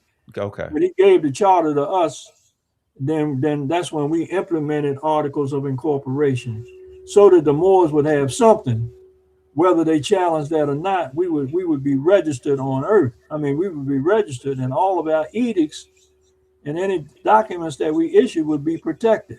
Right. Did that make sense? That makes sense. Okay. Now, anybody that's outside of this purview, most people that's outside of either the baptismal or this certificate here, I don't know what they use in other documentation, and their documentation does not require them to have a knowledge of who they are. Right. That's true. I gave a lecture down in Virginia. I was asked to come and do a lecture, and and as a result of that, I was able to clarify people's minds about that issue of sovereignty. I said Okay. that I wasn't taught that. That's right. Now, technically speaking, we are home. We're in our Right. land. Right. That's right. We got a long way to go before people won't put the cart before the horse. Of course. Right. They want to have a court, and And people a not in court. consulate, all that other stuff. Right. A consulate, a court. We trying to teach people their culture and their heritage, That's and right. live on the principles of love, truth, peace, freedom, and justice. Right. So I will say that when we issued that certificate, I think the next time I saw the certificate you're talking about was in Timothy Dingle Eel's book Yes. on page 270. That's right. But that certificate was issued after this was done, to my knowledge. Okay. We can go back and look at that. Investigate. Right. But anyway, a group of Moors went down to the motor vehicles and challenged this certificate after we had already got about 50 or 60 people through there. Now let me ask you that question, right? And I'm not trying to pry too much in. And if you Okay. say join the ill, we're not going to get into those specifics, right? There's a portion. Now you said they challenged this certificate that we have on the screen, right? Yes. There's a portion in the Resurrection book too, where Timothy Dingle Ill states that he faced interference from a group of Moors as to something that he was trying to accomplish in motor vehicles. And I'm asking, is this the same group of Moors that you're alluding to That did what? that were presenting interference in motor vehicles to him? Were these the same? Oh, I don't know about. Okay. I don't. So I'm who not were? sure. So let me ask. Okay. So who was presenting interference in regards to this certificate? Well, I just rather not get into Okay. all Yes. of that Okay. right That's now. fine. Yeah. That's perfectly fine. Because this was a long time ago when Right. this happened. Okay. There were other feelings about the certificate, Okay. but let me say this: All right. this certificate could have been for all of the Moors. Right. Right. Right.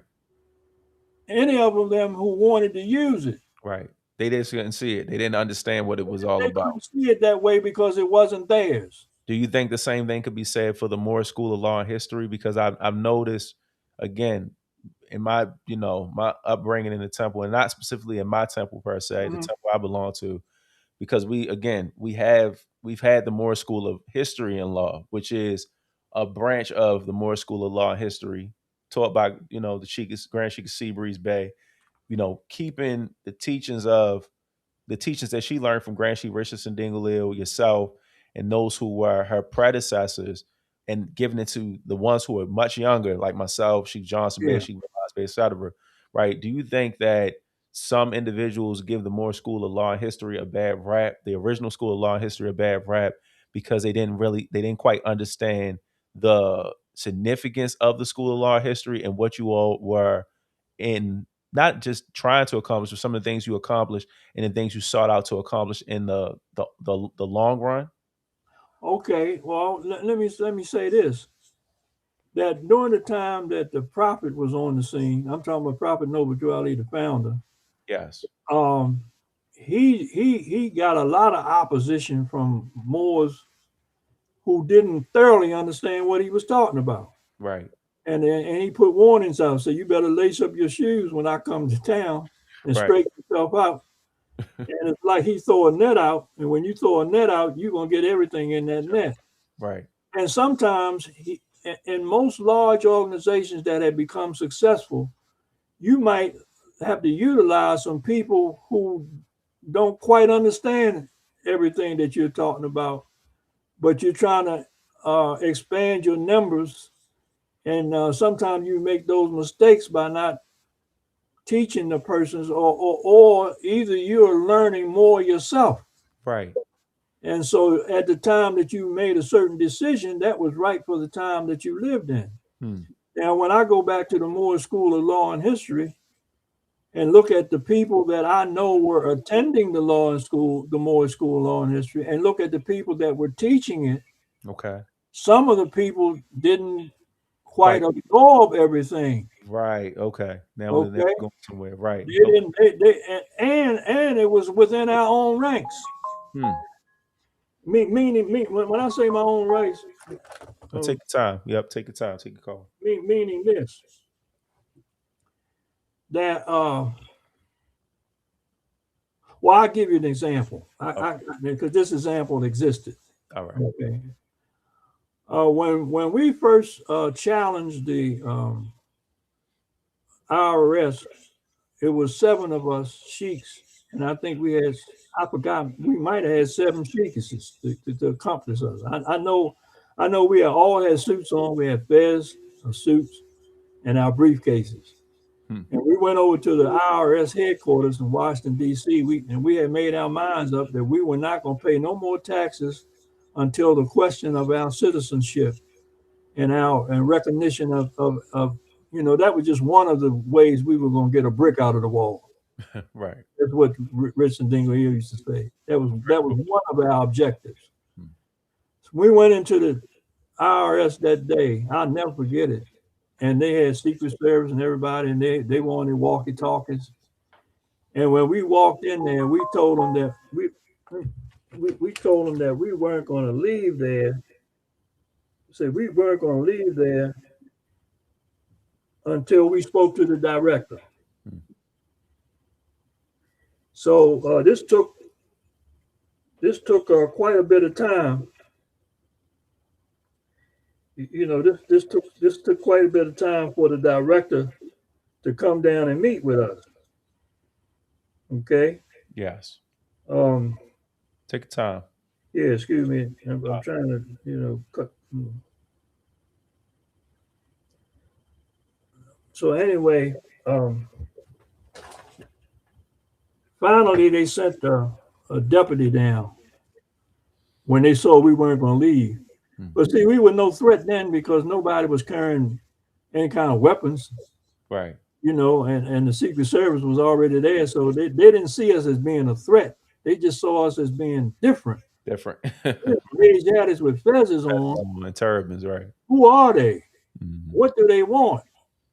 They say they're not leaving until they speak to the director.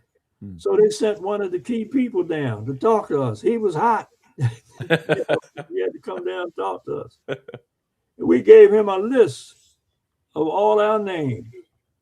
And we said, here are our social security numbers, and we're not going to pay. We have expanded our exemptions to stop you from taking taxes out, and we're not going to pay these until you address these certain issues.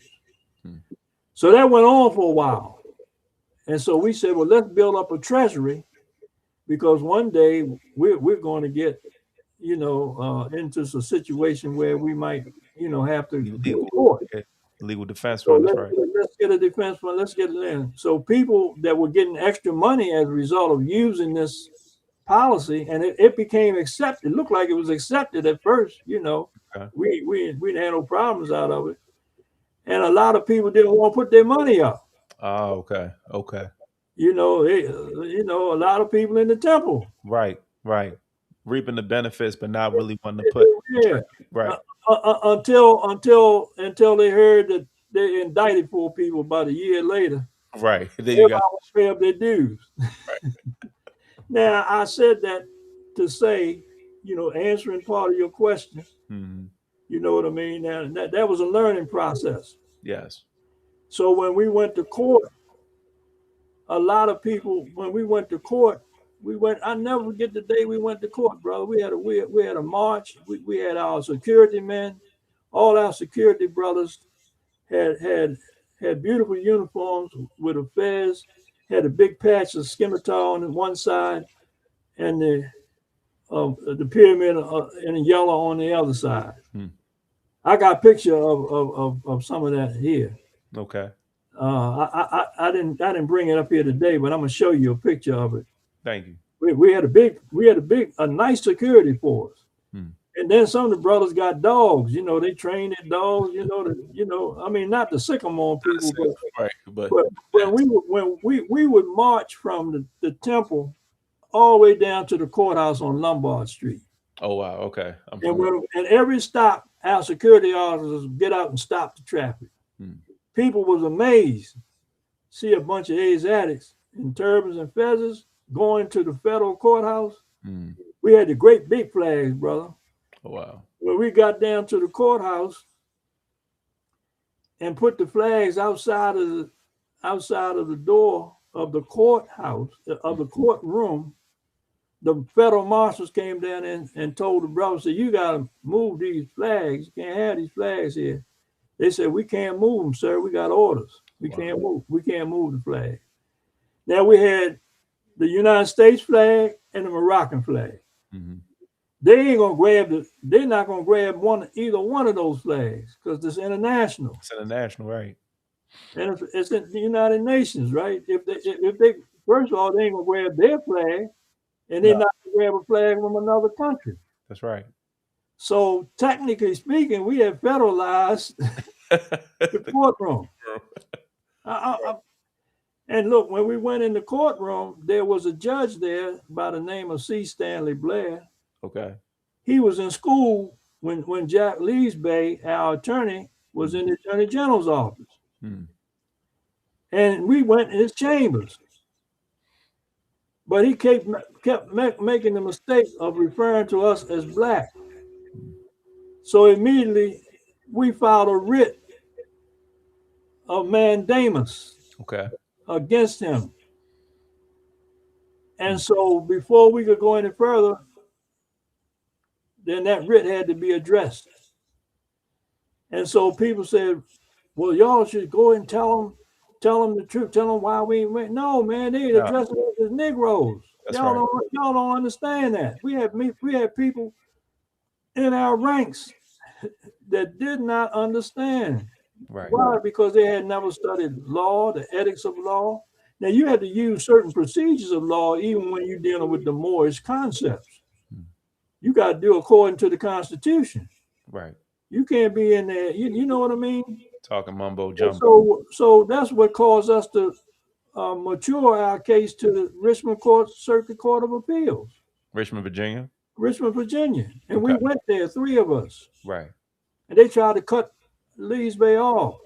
And he said, "Well, what do you mean? We handled this 100 years ago." And they were very serene when we got there. They changed their vibrational energy change. Mm. But he knew it changed. He said, "Well, Your Honor," said, "we're here. Say, we thought we handled this 100 years ago. What do you mean you're not citizens?" We say, "We here because it's customary." I Mm. want to ask this court, is it legal? Did the 13th and 14th Amendment effectively reverse the Dred Scott decision? And were we ever given a choice as Moorish men to coincide with the Constitution? They stopped in the middle of the trial and came down and pressed all of our hands. I'll never forget it if I be a billion years old. And so a lot of the Moors never understood that. Mm. They thought that if we got them and told all this stuff, but no, not as a Negro, because they're gonna say black people, Negroes. Bros, Is what African they American. did. Right. Because in the newspaper articles, they said Moors discuss Yeah. case. I have the copy that you gave to me. Yeah, Yeah. yeah, That's right. it's in the book. That's right. It is.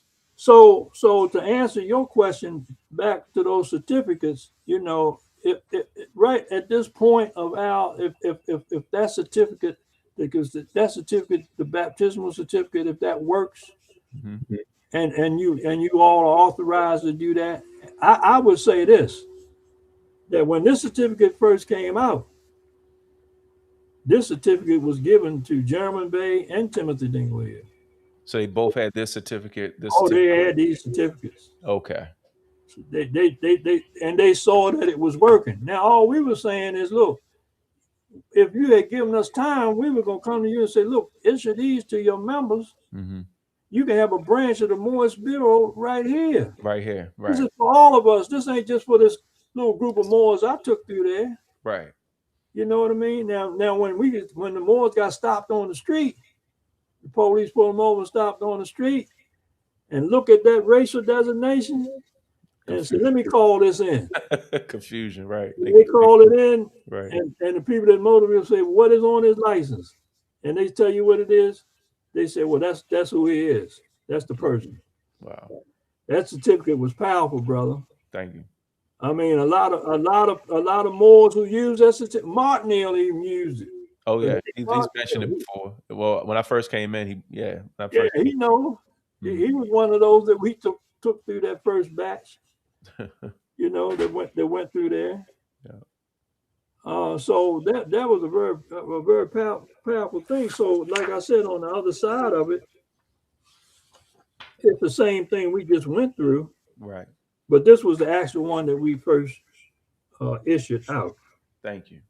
and then gradually, and you and I talked about this. They said they were going to do away with the racial designation, which they did. They didn't Out, codify it. no, I'm talking about they did it outwardly. Oh, outwardly, yes, But yes. see, Al's was still on tack, and I'm gonna tell you why. Because later on, when I became, I was head of the one of the labor organizations. We had 27,000 members, Okay. and it came from me to get my license renewed. And one of the secretaries said, Mr. Amenu, we'll take that down there and get that done for you. We got people work right down there. Hmm. So they came back. They said, but look, it's a mistake. I said, what's a mistake? They say they got you listed as Caucasian. I said, leave that alone. I said, I'll go down there and take care of it myself Right. because I don't want them to place me. You don't want to put them as yeah. So it was still on years after that. That's good. Those of us that had gotten through that way, you know. So these people who are and look, that's a sad situation. The people who are using that sovereignty question and losing their property and all of that stuff. That's right. They use one that they've been so mad with the Europeans that they just want to strike out. But it's his system though. Like when you But look at that's not what Noble Drew Ali was talking about. right, when you look at the sovereign citizens movement, that's adopted by way of the Confederacy. And myself and Shiva Lonsberry, we went over it before, a Okay. few segments ago. That system in itself was created by those individuals who were descendants of those who were trying Oh, to break apart from the Union. But we covered that before. well, I So remember when some brothers up in New York mhm. first first introduced it in the 90s Okay. up in New York, and it was from the patriot movement. Right. That is. Yep. A That's lot of the patriots was Patriot. using it. See, what's his name, Maxwell, or whatever his last name is, Jordan Maxwell, Maxwell. whatever. Yep. Yeah, Jordan Maxwell. yeah. Well, all of them were doing all of that stuff, and they were watching what we were doing. That's right. And taking some of our lessons too, and then twisting. Oh no, well, yeah, they were taking some of that, but see, they were taking some of the concepts. Yeah. But it's not about that, man. It's being a Moor means you carry a Moorish name, a Moorish title. Your vibrational energy changes. That's right. I'm not. I don't feel the same that I felt Pride. before I made this break over. That's right. It's different. Yeah. So I have one other question for you. I know we talked about it, and we can get into it if you want to. I asked a question in regards to because I know that you mentioned that you learned under Grand Sheik Richardson Dingwaleo. Mm-hmm. You were introduced by Grand Sheik Timothy Dingwaleo, and then you also mentioned Dr. R. German Bay as well. Mm-hmm. You, if at all possible, just shed a little bit of light on the title Prophet Noble Drew Ali the Third. Okay. That was okay.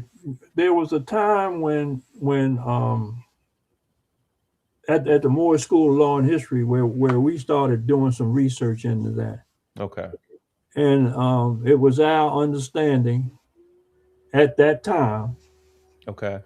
that since Richardson Dingle had got his instructions from the reincarnated prophet Hmm.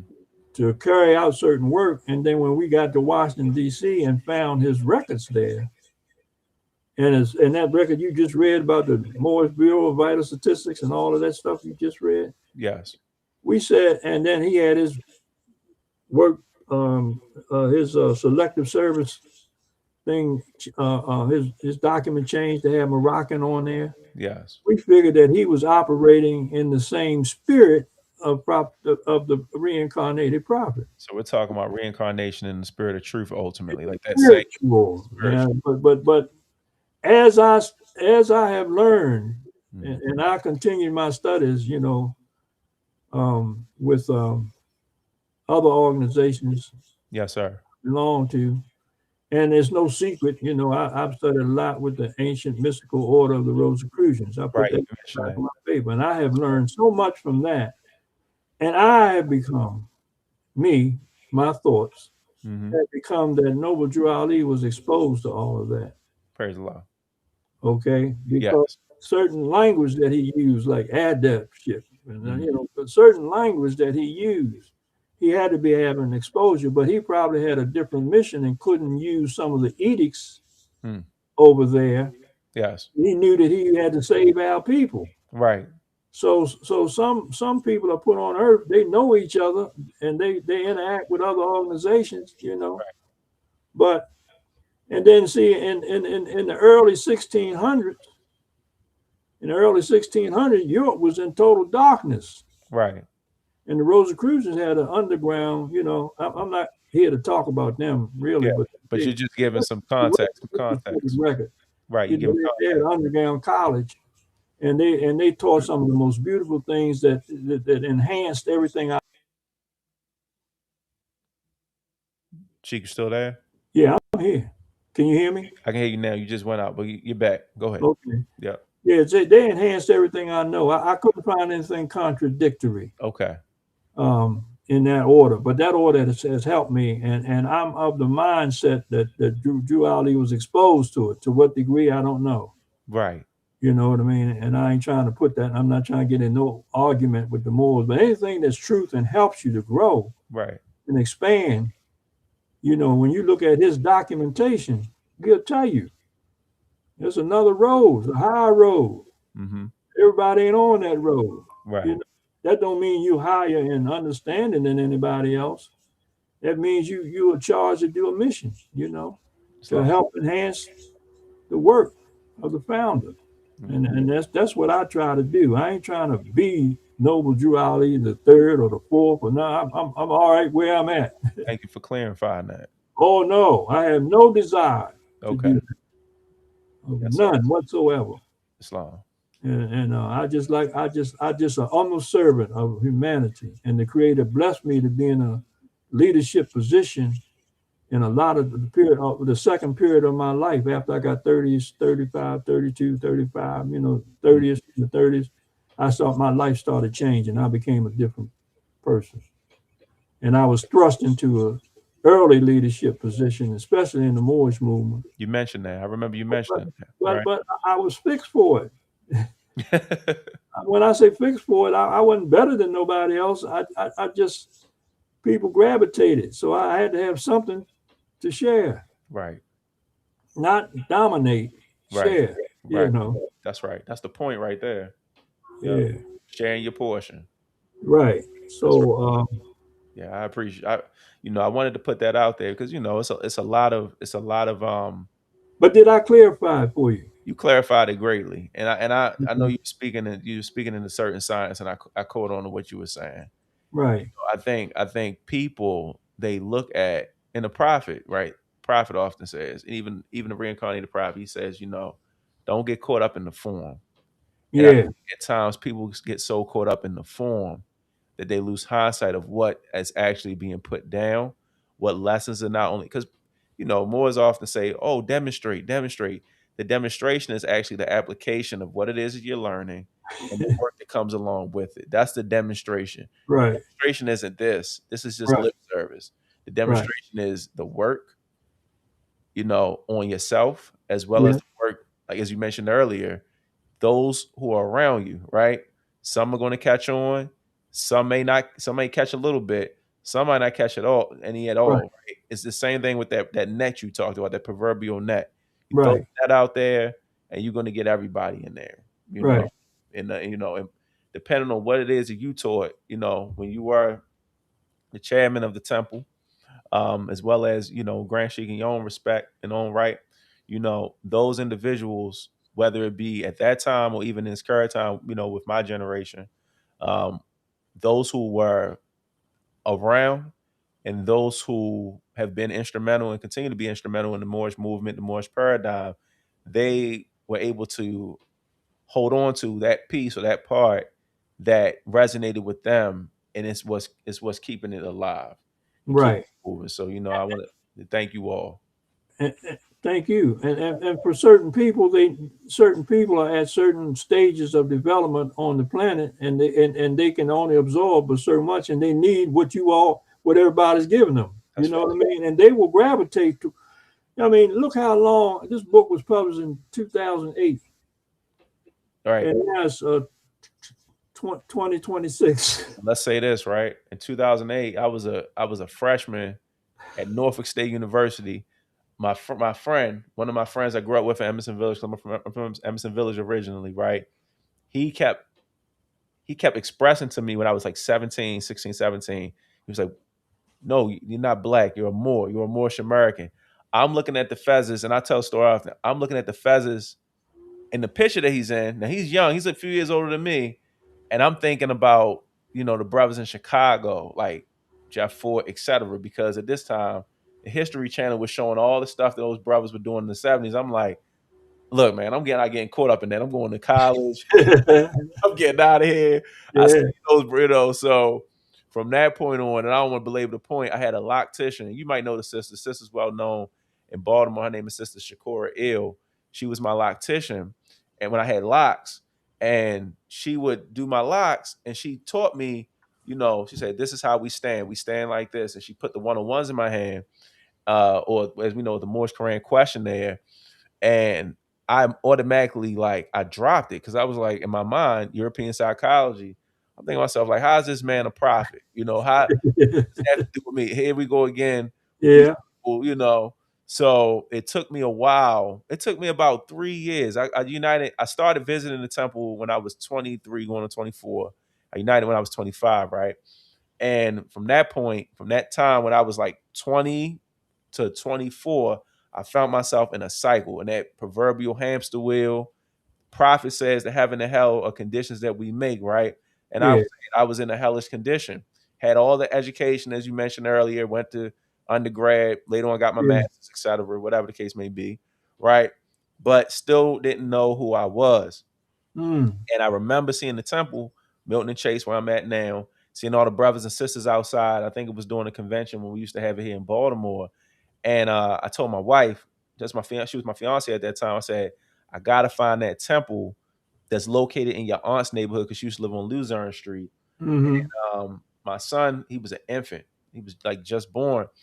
And I said, all right, we gotta look for this temple. And from that point on, that's where my growth and development came about. And Mm-hmm. first one of the first elders I met was Sheik Rommani Bay, because the brother said, well, you want to know all about your history. You want to know about your history. You want to know about history and law. He was like, you need Mm-hmm. to talk to that sister up there. And from that point, that's when I was introduced to history and law. And also, like you mentioned too, here in Baltimore, which is a staple in Baltimore, both East and West, Baba Nati, and everyone's place. He had your book up there. And when I looked inside your book, I saw the cover. That's what stood out to me first. I was Mm-hmm. like, all right, who's this brother right here? And they demonstrating some of the same things we're learning. And from that point, I purchased the book, and I was always intrigued by it. So I had the book in my rock pile since I want to say 2015, 2016. Mm. So that just goes to show you, you put it out there in 2008. I'm a youngster, Yeah, out yeah, I know, but I put a lot of books because I had two printings, wow, and a lot, you'd be surprised at the Moors that have this book. right, I mean, a lot of Moors that you probably heard about. You know, we had a council of Moors. You know, we used to meet up in New York, Philly, different places like that. hmm A lot of the Moors had a lot of the Moors. Some of them on the radio or whatnot. So they got this book. wow, Yeah, and see by if you always remain consistent that's right. and deal with everybody and treat everybody like you want to be treated, you'll Uh, be respected in the Moorish paradigm. You know, that's anywhere you go as a Moor, there's always going to be somebody that goes, well, that Moor is, but they won't say that to your face. right. They never You know do. what I mean? But they know that you was what you stand for. That's right. You know? And that's a good thing. I Yes, sir. mean, one other thing I was show you that picture that I got with the Crown Prince in the back Okay. of the book. He looks like on that picture you would think that they Europeans, right? Right. But but um but they're not. Right. In other words, when the sun hits them, they, their skin starts getting dark right away. Mhm. You know what I mean? The ones that's from a certain lineage. So she, It's on page 185. right. You have a question in the chat, right? Yeah. And I know the brother. This is brother Bolton Bay. He doesn't live in Maryland. He wants to know where's the best place he can purchase the book. So he's not here in Maryland. Hmm. How would he go about purchasing a copy of your record? Well, one thing, we can look up Brother Nati's address because Brother Nati may mail it out, Yeah. or or if he goes on my website, or if he gets a chat and contacts you. I'm trying to figure out how to do this. Maybe I can get him a copy, I for got it. expense. I'm putting it in. I'm putting it in the chat right now. So, Okay. brother Bolton Bay, the Where bookstore. does he live? Say it again, Where does he live? Needed to be sent. brother Bolton Bay. Where what state or city do you live in? If you don't mind, just putting it out there. I mean, we live in a different area. You can just put the state or the city if you feel comfortable. And if you don't, it's cool. We can talk offline too. Yeah. So if you don't feel comfortable putting your info out there, just reach out to me at I'm not www, excuse me. Moorish Sense Media at gmail.com. And I'll get your information off of the Gmail account we have set up. But as Sheik Amenu was stating, and I just put it right there, we have a bookstore here in Baltimore called Everyone's Place. Oh yeah, he's in Minnesota. Wow. And it's enough. We need to talk more because brother Bolton Bay, I got a brother out there who I've been corresponding with as well.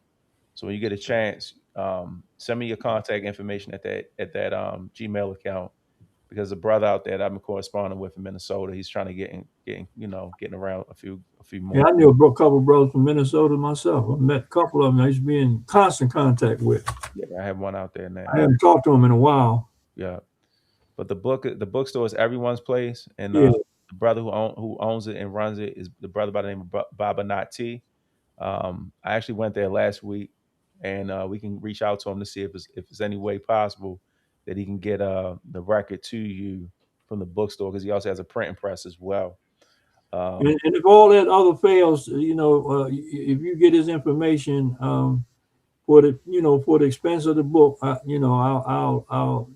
just had a couple copies, not many, but Yes, I just don't want to put that out blanketly, because I don't have that many books. yes, sir. I mean, that was of the second printing. See, so altogether, it's about 2,500 books in circulation, and they hardback books. Right, they are hardbacks. So the pages are pretty big, Yeah. So he said he's going to reach out to us. So with Okay. that being said, Sheik Emmanuel, do you have anything else that you would like to give to the audience? And one of your children said, "Good evening, awesome interview, Dad." One of Oh you, yeah. yes, one of your children, yes, sir. Oh, very good. Okay. Yep. So I Oh, just want. okay. Thank you. Yeah. Hmm. So did you have anything else you wanted to add? Um, well, I don't want to open up nothing that's going to carry us into a long, but on page 198, All right, let's go back. 198, All right. there's a picture of the present king of Morocco right there. Right. He looks a lot different than that picture when he was 16 years old. Yes. Okay, I see. Yeah. Hmm. And his father used to come in and get certain work, medical work done,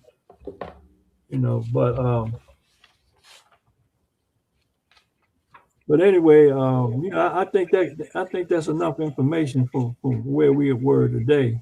Praise the Lord. And if any more questions come up and if there a need arises, I can always go into some other information in the book. Some other documents that are in there that might need some explanation once people start really, Delving in. delving into that. That's right. Thank Yeah. you. Hmm.